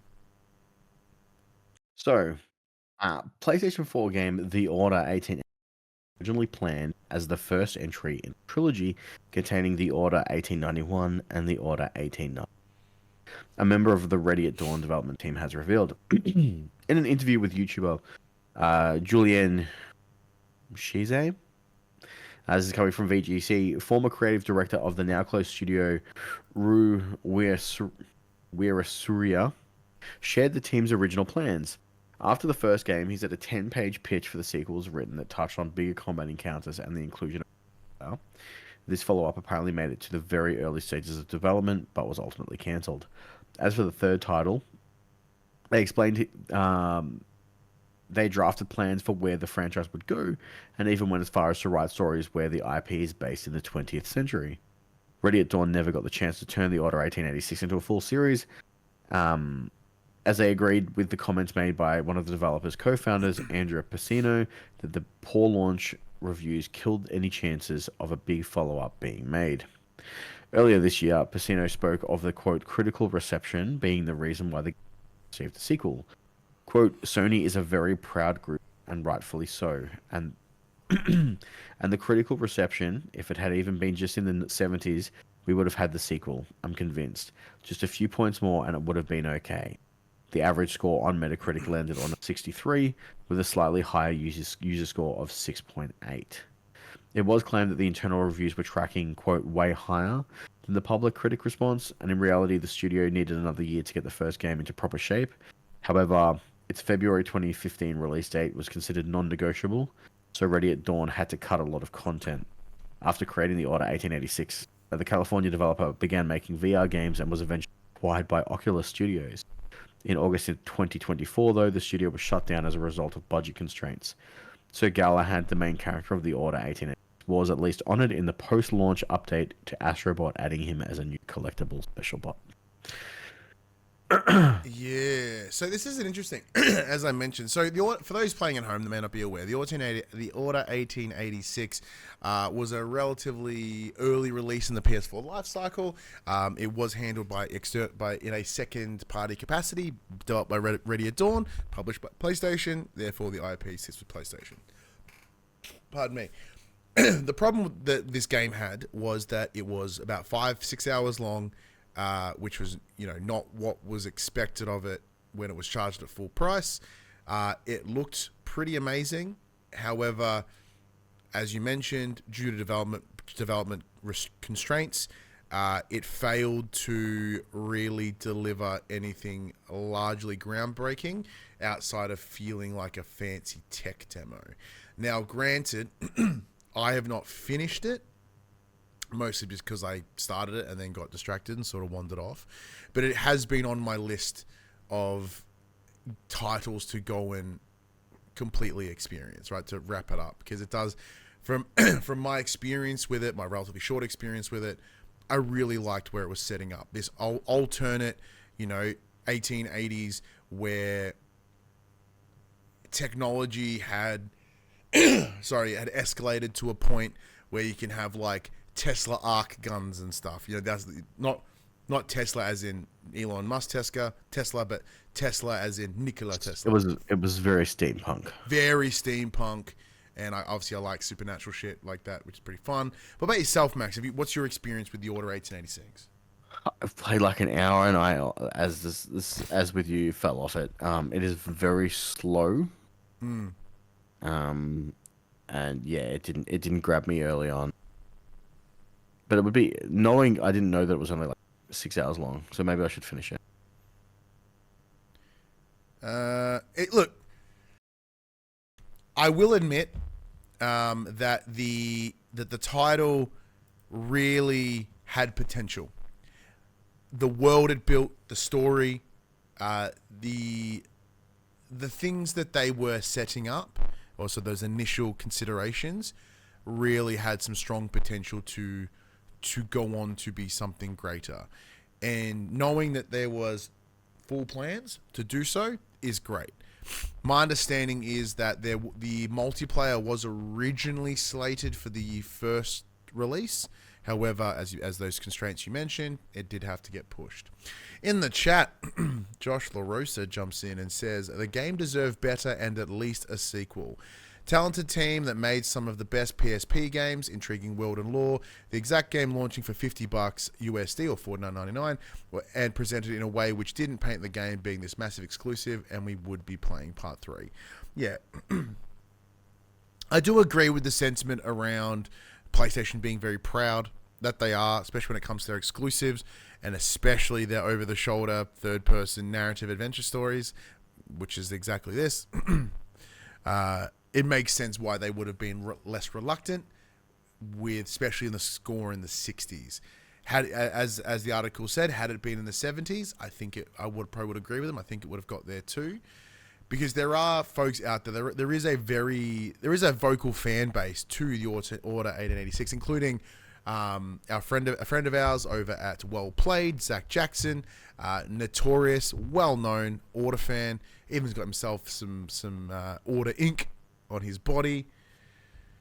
Would have it been cool to have seen it into a sequel? Yeah, sadly, not quite the case. Next, Fair ? Games.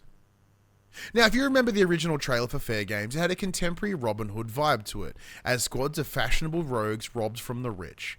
Apparently, as we now know, the game sees you dropped into a large urban environment in teams of 3 or 4, and tasks you with stealing from vaults while other groups of players attempt to do the same.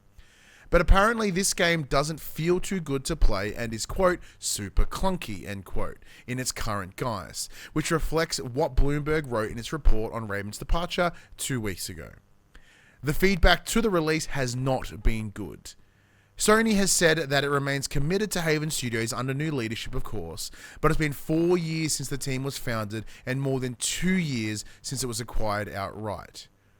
Once again, it paints a very precarious picture of Sony's live service push.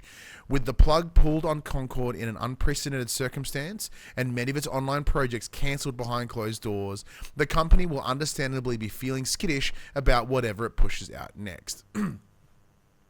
Now, since we last spoke on episode 2 weeks ago, we did discuss Jade Raymond exiting Haven Studios as she was the producer, one of the head founders of the company. It does seem quite bizarre. Now, granted, she's not a creative individual. She may be, but her role is not a creative role. Her is more production. It makes even less sense why she would have left. Following on from that, which we weren't unable to report on, as we've now that we have, there was allegedly quite a bit of internal testing and internal playthroughs, what led to some feedback that was sent, and in turn could have led to Jade's exit, whether it be by choice or by not, which is yet to be explained. Max, with your eye looking into this, with this additional information about FairGames, what are you thinking? It looks rough, doesn't it? It's one of those things. They're filling a space that's already been filled. You've got the likes of the finals, I believe it's called. They're by oh yeah, can't think of the team. Let me just have a quick look. The finals by Embark Studios. They're also doing the game. They're doing Arc Raiders, which is another extraction shooter. They're going against what other games? There was that literal game. Yeah, was it Hoods and Outlaws or something? Was it? Yeah, Hoods and Outlaws. And that didn't do very well, and that was it. I'm pretty sure that was a free PlayStation Plus game for a while. You as enjoyed well. it. So, I mean, I enjoy most games when I can play with friends, even if the game sucks. I will have a good time because I can make my own fun. But it is very damning that you look at the failure that was Concord. You look at how this is tracking, and you hear the online discourse of all we really wanted the Last of Us factions. Maybe they should have put more effort into that as opposed to the 14 other games that have been canceled. See, that's the thing. I still don't believe it's as simple as that.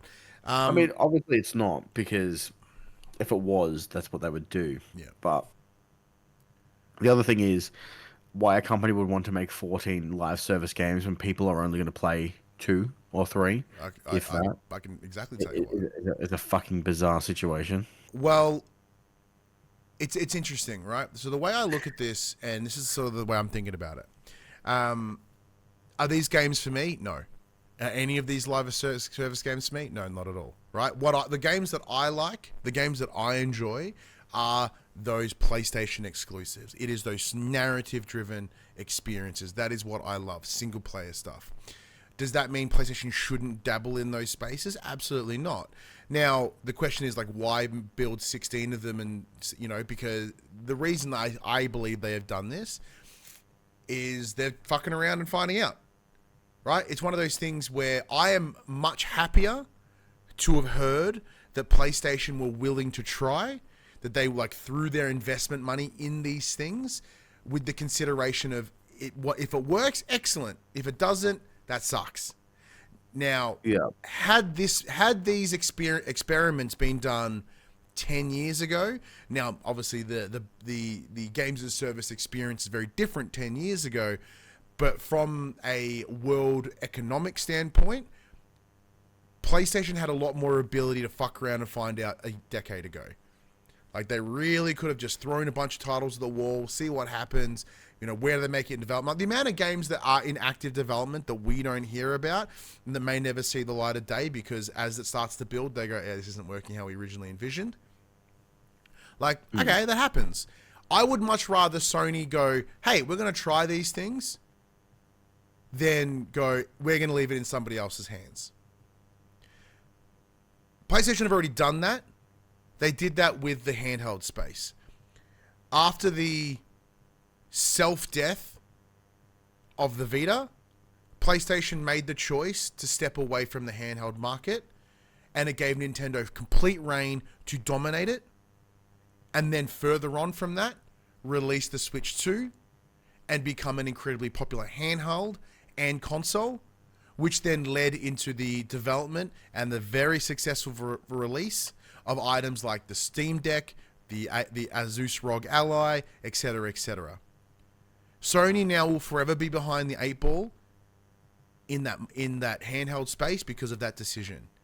Now, granted, are they in a better position comparatively in the games as a service space in a more realistic sort of way? Yeah. They tried it. They went, well, what if we tried these? And it didn't work. Additionally, there was writing on the wall that would make you consider this may not be the right choice. And a lot of that came from their decision to get into bed with these studios early. I think that the purchase of Haven, who did Concord? My brain says Massive Monster, but that's not it because that's the team that did Cult of the Lamb. No, it's Fire something. They were originally something Monster, then they became Firewalk. So with Firewalk, they bought Firewalk Proof Sight Unseen for Concord. Now, this is something I heard in a podcast this week, Sacred Symbols, PlayStation Podcast, Colin Moriarty. I love it. It's a great show. Apparently, there is currently on eBay or it's Goodwill. On the Goodwill website, someone has found a plaque for Concord that has like a developer's name on it that was given out to the team at the launch of Concord. They found it in a Goodwill in Washington, and it is currently like worth thousands of dollars. So clearly the team at Firewalk, then supported by the team at PlayStation, they thought Concord was going to be something big and something relevant. Now, granted, they absolutely misread the tea leaves. The idea that, they should have just put the money into Last of Us Online, in a larger picture, if you don't have a further understanding of development or the inner workings of these studios, yeah, that would make complete sense. Oh, yeah, just do that. But the fact that they were working on it, and then Naughty Dog, as we got further supported by an interview that Neil Druckmann did recently with Colin Moriarty over at Sacred Symbols Plus, they talked about how protective Naughty Dog are as a studio for the IP that they own, that they work with. So the idea of them relinquishing control of that IP, especially now, as we know how largely important and impactful The Last of Us is for PlayStation and Sony at large, with the series, with the TV series, the game, the comics, etc. It is a massive monster IP. So they are very protective on who touches it and who handles it. And as we know, in order to support a game like that, they would have had to make it their sole focus as a studio. And I don't think they would have been in a position to like outsource to incubate like a second studio within Naughty Dog to work solely on that, because they have large goals to what they do. I don't know where I was going with that. Oh yeah, that's right. So the idea of that, really simple on paper, not that possible in execution. But I also, as I said, yes, I like the idea that PlayStation tried. I think there is a larger cultural issue at the moment about the idea of not being allowed to fail.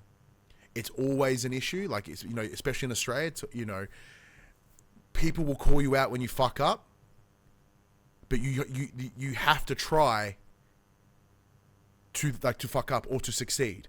You're not going to get it fucking right out of the gate. You have to try. I guess the sour taste on people's mouth is it's costing thousands of people their livelihood because Sony are trying on a whim. Absolutely. And look, granted, but it's not entirely a whim. Like the games that they have selected, yes, may be the wrong examples, but they are pulled and referenced in theory from successful releases. Like they are seeing that there is a presence in the extraction shooter space. You had your PUBG, which is huge. PUBG then fed into Fortnite, and Fortnite became the staple for battle royals. Now, anyone that's tried to replicate them isn't having a whole lot of success unless you're Call of Duty, right? Or even Apex. But although Apex I haven't heard a lot about Apex in the larger chatter for quite a while, right? So in the extraction space, it's Tarkov, and that's about it. A couple people have tried to get in, and they have all failed. There is no second-tier extraction shooter. So they saw a gap in the market that they had the presumably the capital to work with.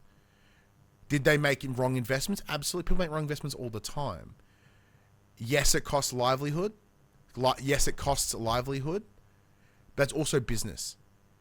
I say that's really I know that's very disheartening as someone that has also been made redundant twice, based purely on poor management.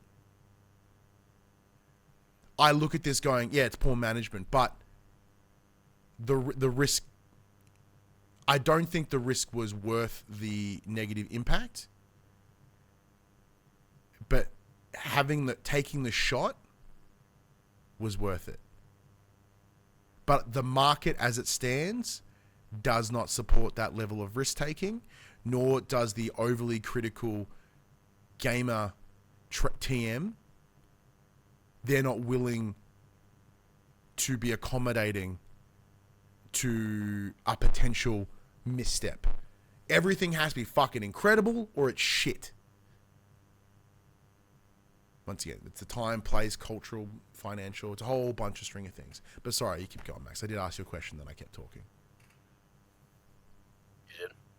Yeah, that's what, like, yeah, are you in the same space as me? Because you said sour taste in the mouth was the, yeah. It's just, it's one of those things. It's like, see, from my point of view, even as a business perspective, even if these all worked, you've got 14 competing games for your players' times. And there's just not all of them are going to, like, they seemed like they were set up to fail to begin. I would agree with that. Like, I don't think all 14 would have been a success. Like, I reckon the ideal would have been 3. Like, yeah, dip your toe in first. Don't jump in the fucking deep end. Yeah. Anyway. Oh no! It says I agree with you in that sense. Like the amount, way high. But if every one of those games cost like $100 million to make, which they probably did, that's fucked. But like if they were, once again, with there being that loss of that middle space, you know, with the demands from from player base being like, we want the most immaculate, pretty fucking game in the world, and we don't want to pay any more than $50 for it. Every decision is a massive financial risk. That's when you just got to be like Randy and tell if you're a true fan, you'll come up with a way to get the $80 for the game. You know what's a really good way to save money though? Just steal people's shit. Yes. So, in other Bungie related news after the stolen art from Marathon, they have come under more fire in the last week about internal operations of the studio. So game journalist Destin Lagari has released a new video featuring former Bungie employees who supposedly reveal a, quote, toxic work culture, humiliation, HR working in their own best interest, and leadership mismanagement. On a side note, by the way, Destin Lagari, former employee of IGN, he hosted their Destiny-focused podcast. I think it was called Fire Team. Yeah. Right? So this is the guy that like has been jerking Destiny for years. And his name also is very similar, which is funny. So to him to come out with some expose shit, this could be interesting. Keep going. So, as part of this, the sources that he spoke to claim leadership at the studio considered a standard subscription model for the multiplayer shooter Destiny 2 at one point, but the team quote vehemently shunned. The stories about the potential subscription service previously surfaced back in 2022. Destiny 2 originally shipped as a paid release and later transformed into a free-to-play offering with optional paid DLC expansions and microtransactions providing regular boosts of revenue. The same video shares more insight with the same sources claiming Bungie's management was supposedly obsessed with monetizing the second Destiny game in all sorts of ways. One example was about how the leadership team the Trials of Osiris PvP armor, quote, being too attractive with its glow effect, which led to worries about this impacting Eververse sales, which allows players to purchase cosmetics with real money. So, essentially, if the game's armor looked so good to begin with, people wouldn't want to buy the fancy armor pay real money for. Yep. Another former employee said staff receiving huge, quote, scoldings about monetization, with the players and community reportedly an afterthought. Quote, everything happening to Bungie is because of greed, said one former Bungie employee. Wow. This is interesting. None of this is new. Like, I love it. I'm glad there's confirmation, but there's been rumblings of the culture at Bungie for years and years and years. And highlighting many of these things. Also, spoilers, everyone. What was the exact quote? Where is it here? Where HR working in their own best interest. That is every workplace ever. Do not trust any HR department. No, so in this, what they were doing is HR were the HR teams. Oh yeah, they were looking. They would receive bonuses upon exiting the company if they had little reportings against the company and stuff like that. Oh, okay. So they would intentionally not document things or try and talk employees out of situations because they would get bigger bonuses upon exiting the company. Yeah. I am a firm believer. Do not trust your HR department. No one should trust the HR department. HR departments aren't there for you as the employee. They are there purely for the safety and the benefit of the company. They will fuck you the second they can. And it appears that Destiny was the same. So yeah, for me, it's interesting in that we're seeing more behind the curtain of Destiny, further affirming, because like there's such an interesting string of things. Obviously, Bungie, owned by Microsoft, after they were making Halo, was meant to go to Mac. They went, fuck you, and they bought Bungie, so they bought it over, and eventually got to a point when Bungie went, Microsoft went, said fuck off, sent them on their way. They were picked up by Activision, who after 10 years, essentially, they went, hey Bungie, you know what, you can take Destiny, fuck off. And then now they were then bought by PlayStation, and we're very quickly seeing how fucking busted Bungie are as a studio, as a collective. They very clearly are good at talking themselves up and selling a good sell, because they were able to essentially trick at least two places. I can't speak to their first acquisition by Microsoft to, be picked up. And the same. Now, granted, all these discussions around microtransactions, etc., I would press that many of those things were pressures by the hands of Activision, because we saw, whether it be Crash Team Racing, which when we played it in the review pre-launch in that review cycle, not a single microtransaction in the game. 2 weeks after it released, boom. Hundreds of microtransactions in there. So all the praise that reviewers like us and much more reputable outlets were giving the game for its not having microtransactions, they then turn around and utterly shit the bed. So I imagine a lot of that pressure is from Activision to do so. The understanding that they de-incentivize unlockables for purchasables is sadly also common practice within any of these games and or experiences. Max, as a much more seasoned Destiny and Bungie supporter / player, what do you take from this? Are these things that you have also heard of and you know, had these rumblings out? And does it change your thoughts on the studio as a whole? See, I take a very firm stance if people want to spend money on their game. Say it again. Sorry, you cut out for a moment. I take the very firm stance of if people want to pay extra for their Oh, video yeah. games and buy shit, they should be allowed to. The problem I have with monetization, Sorry, like go a fucking again. You cut out again. the problem I have with monetization is when it's constantly in your face, like a mobile game. Yeah. It's like, hey, you finished a level. You want to skip the ad? Pay $3.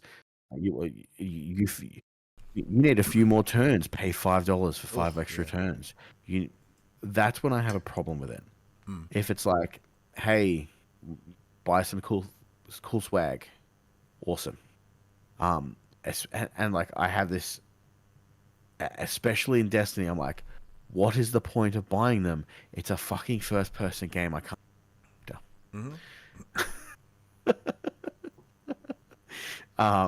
So microtransactions in that game seem dumb to me because I can't actively enjoy them.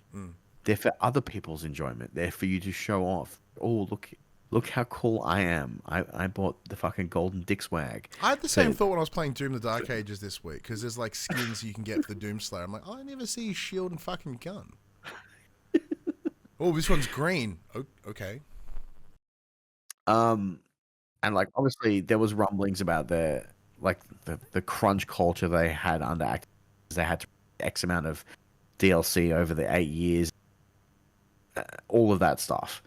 So it seems like they stayed with them too long, and they were tainted.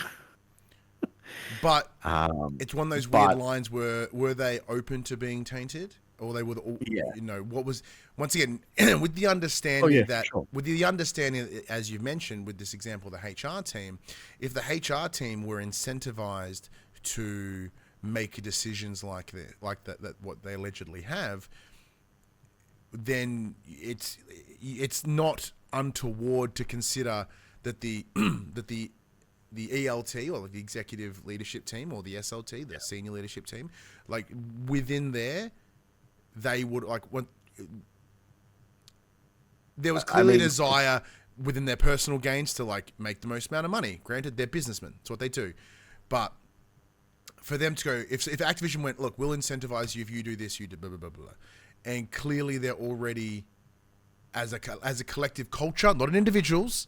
I can't speak for individuals, but as a culture, that culture seems to already exist. Yeah, well, I don't know when that culture. Yeah, I don't know when that culture began. It doesn't give. That's my other thing, right? Yeah. It doesn't give specifics on how far back, because they do say they're old Destiny employees. So it's not like some old Halo 1 fucks like, yeah, no, they were this bad to begin with. So, but saying that though, quite a number of the individuals in that ELT are there since Halo days. Oh yeah, yeah. Like I can't name them because I don't care that much, but there are individuals that have been there since essentially day dot. Yeah, for sure. So they are the ones that are the what's the word I'm looking for? They are the pole bearers, I guess, for culture.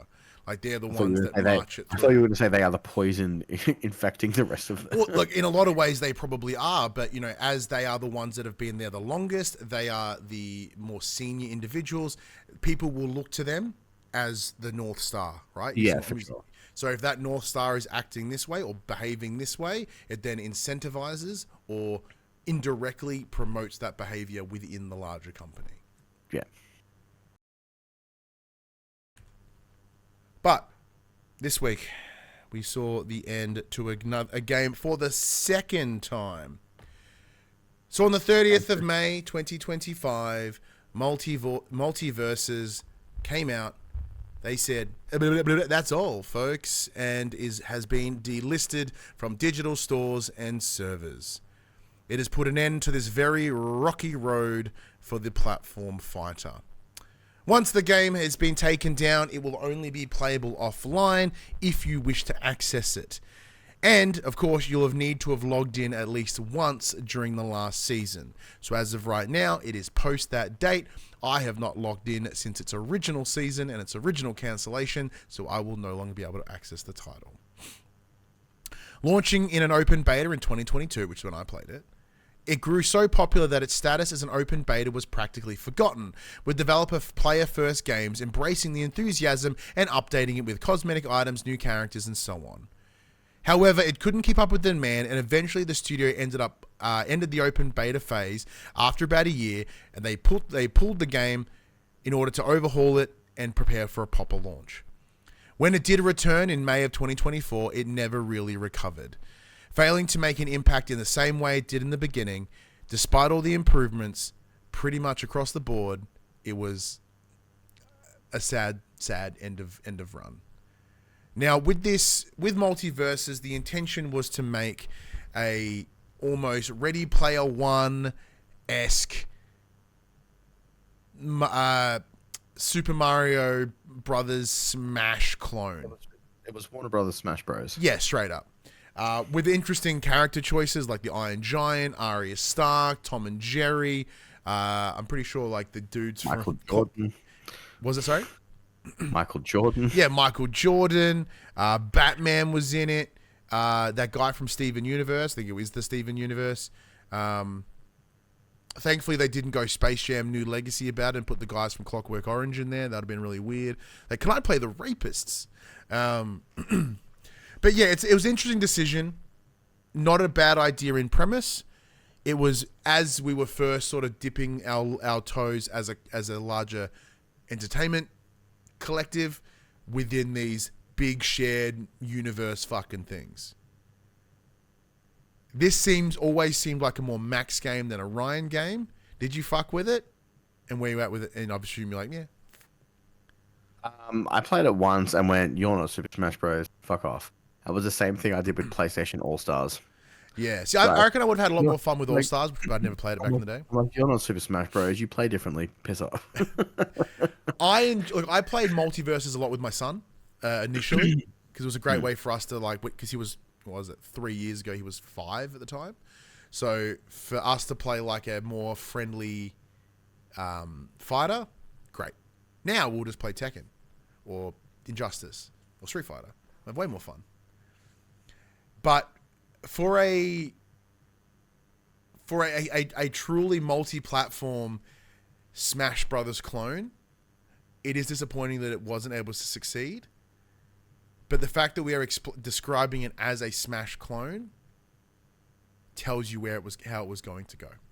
It's almost like if you try and copy a game, it's destined to fail. Yeah, pretty much. Once again, the only differing to that is Fortnite. They essentially copied the Battle Royale of PUBG. I mean, incredibly successful. But 9 times out of 10, you focus on imitating, you will fail. I do have a piece of news here that I don't have written down on the doc, so I'm going to go ahead and do this because it only dropped about 15 minutes ago. So over on Instagram, a new claim has suggested that Ryan will appear. Sorry, you keep cutting out again. This mic's being a pain in the ass. A new claim has suggested that Resident Evil 9 will likely appear at the Summer Games Fest this week. Oh shit, is Summer Games Fest this fucking week? Yeah, man. Like Thursday. Dusk Golem, the insider known for providing Resident Evil information, has stated that they are 95% positive that RE9 will be revealed at Summer Games Fest. They can't provide 100% confirmation, as no source has directly informed them about Resident Evil 9 part of SGF. However, there is, quote, a lot of buzz in the grapevine and a lot of rumblings behind the scenes. The insider elaborated that the type of activity that they have observed behind the scenes usually are signs of when a new Resident being announced. Moreover, Capcom's social media accounts have also become more active recently, which probably means they're gearing up for an announcement. A couple of days ago, when the insider spoke about Resident Evil 9 starting as an open world title, they had mentioned a reveal and release window. According to Dusk Golem's previous tweet, Resident Evil 9 will, quote, almost undoubtedly be revealed this year and will be released in 2026.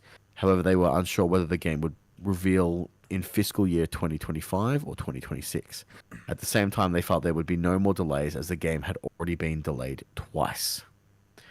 So tune in to Summer Games Fest. So I was going to say, like, it does feel that it's been a while since we've talked Resident Evil. I think the last would have been... Oh, granted, now we would have RE4 Remake, which was after 8, and then the VR ports.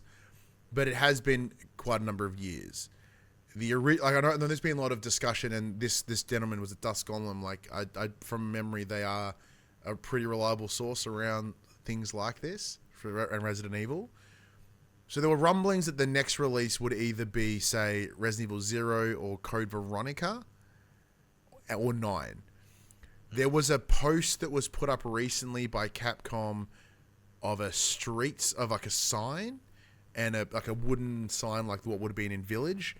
And like if you look at it, it does look like the 1 and the X, the Roman numerals for 9, knowing that, with Village, it was intentionally named Village because of the 5 and the 3 dashes, or the 1, the I and the 2 L's, to create the 8 in Roman numerals.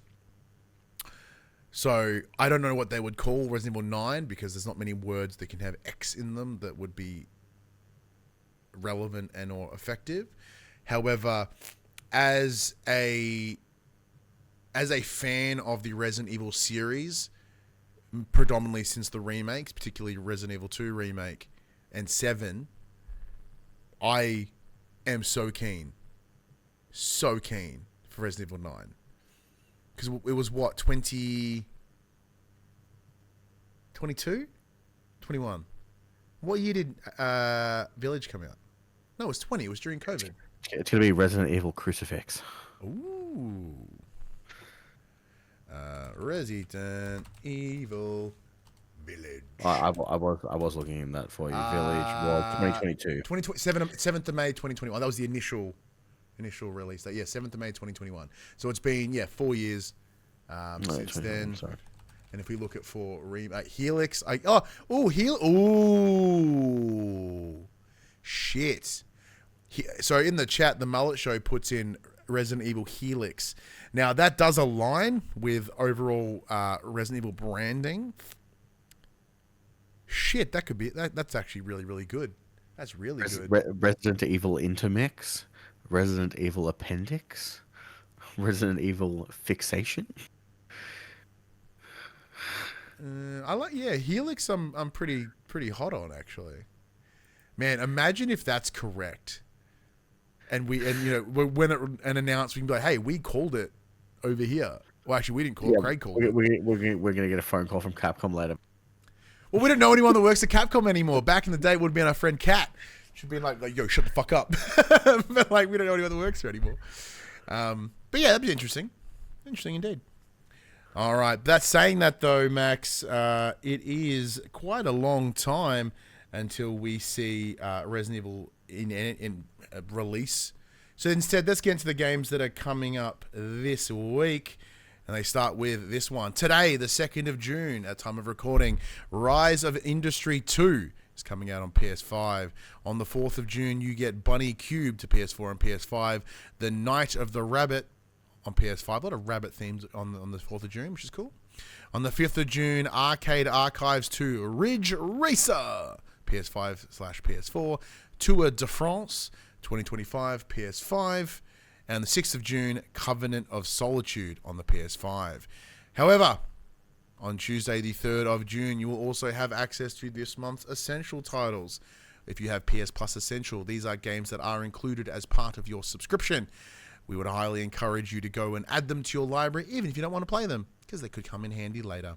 These games include NBA 2K25 on PS5 and PS4. I think the new season's starting soon. It's probably not a bad idea. Alone in the Dark, PS5. This is the Alone in the Dark, essentially soft remake slash reboot from THQ, early last year. I think it was meant to come out in like October, and instead sort of came out a little bit later. Was it March? I enjoyed it quite a lot, but it didn't do very well. Bomb Rush Cyberfunk, PS5, PS4, and the last major DLC from Destiny 2, will be available under Destiny 2, the final shape for both your PS5 and your PS4. Bomb Rush Cyberpunk, for those playing at home, is basically Jet Set Radio. Oh, okay. If you remember that old game. Yeah, way back. Because and I'll go back. isn't Sega working on Yeah. Nui? Yeah. And I'll go back to them because Ryan missed them. The QUICKBITS this week are EA cancelled a Black Panther game as well as the studio behind it.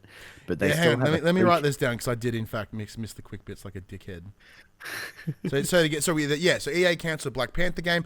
Now this is not to be confused with the Black Panther and Captain America game, the 1941 that has been made by Skydance, whole different team. Yeah, the studio behind it also got cancelled.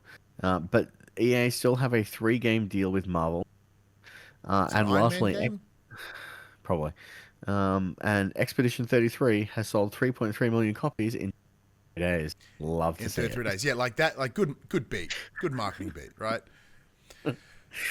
Like I imagine that they probably sold a bit more, and they're like, they probably did. We want the numbers. we want the threes. But there you have it. A 2-hour bad boy this week. That's what happens when we take a week off and we have things to talk about. We started as early as we did. Yeah. Did we even cover like any of the news from last week?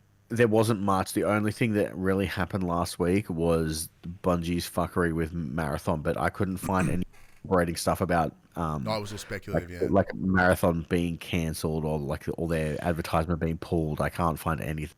Yeah. So to expand on that for those playing at home, there was some speculation around that Marathon's paid marketing had been either restricted and or eliminated in certain regions. With my presumption is the belief that the game won't do all that well. It's probably just playing a big part of it. However, that does bring us to the end of the show. Big thank you to everyone, as always, for checking us out. I say this each and every week, but I say it because I mean it. Time is the most precious thing we have in this world, and for whatever reason you have chosen to spend it listening to us talk utter nonsense at you. So it does truly mean a lot. I was thinking about this recently as I caught up with someone on Thursday by pure coincidence. Someone that we used to run around together in the games media space a number of years ago. And we were just chatting, and sort of they're off on another adventure now, doing different content stuff. And it was very interesting. They're like, "Oh, you're still doing that?" I'm like, "Yeah, man." Like, mostly because I don't know what else I would do with my time, and you know, I still enjoy doing this. I still enjoy doing the show, and like I'm as I've discussed earlier, like I'm very aware that our numbers are where they are, and they very rarely budge. They go up and down a little bit. Like views and listens always kind of scale, but you know, like our YouTube is pretty dead at this point. But I'm gonna keep doing the show anyway because it's fun. Get ready for some fucking Mario Kart World Tour content. Yeah, that's the other part as well. That's all I'm gonna fucking talk about. Max is itching.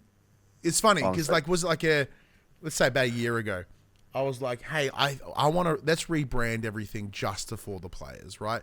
Like PopC was really cool. It was really helpful when we were doing so much, when we were sort of looking at other spaces, but we haven't done anything outside of PlayStation in a while. That's properly niche up. That's completely rebrand. And then last week, this fuck goes, yo, can I do some Switch content? Like Josh before me, who went full Games Pass, I'm gonna go fucking full. Hey, buddy, what's in the chat? Mario Kart Forza, let's go. Man, I'm so excited. Hadley's so excited. Hadley hasn't fucking shut up about it all week since I went pre-ordered it. Yeah, I enjoyed the early days of the Switch one. I really did. I liked covering the games. I also liked playing the games, and I enjoyed playing them with my kid. But like, at where it stands right now, at like $800 for the console, big expensive games, and in the absolute privileged space that we are in, less review code. The amount of time that I would spend playing the Switch 2 would not equate the expenditure. So it's a sad thing. So it just means that I'll have to come bum some Mario Kart off you at some point.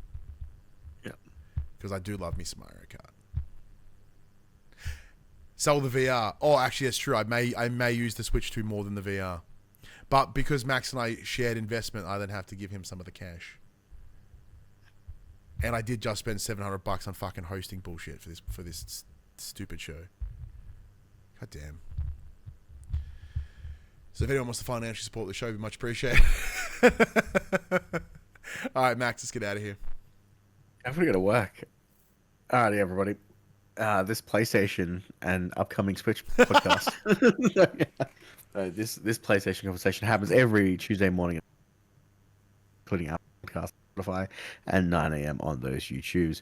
If you'd like to talk about future conversations with us, come and check out our socials: Facebook, Discord, Instagram, X. All of those links can be found in the description below. If you want to join the conversation as it happens, head over to twitch.tv/thepopculturist, where you can watch us record this show live, where you can jump in the chat and become part of the show. If you want to support the show, you can. Tell your friends, tell your family about this PlayStation Pod. If you are listening to us on podcast service, be sure to give us a 5-star rating and a written review. Watch us on YouTube, be sure to like, subscribe, leave a comment below. I endeavor to answer every single comment. And if you want to support us financially, you can at patreon.com/thepopculturist, which I would highly encourage. I'd much appreciate it. I'm going to have to re-record those mic drops, Max. Yeah, look, because I'm lazy, and we used to record like locally, either side. Instead, Bill Earns. Sorry, I just complete side thought. So when Buddy mentioned the VR, I was like, oh yeah, there was a key mailer for this pirate VR game. It was offered to us. I didn't claim it, so now we don't have it. It's interesting because I'm getting drops on you as well. Yeah, so it might be your voice. Might be a Discord thing. It's like my mix is being shit again, so could be that. Like it might be. You know how sometimes Discord will prioritize yours over somebody else's mic. I think that's what's happening because my mix is being crap. But either way, once again, please, if you are just $1, please. But until next week, I'm Ryan Betson. Thanks, Cooper. And that was for the players. I'll be a shameless e-beggar. I don't give a shit.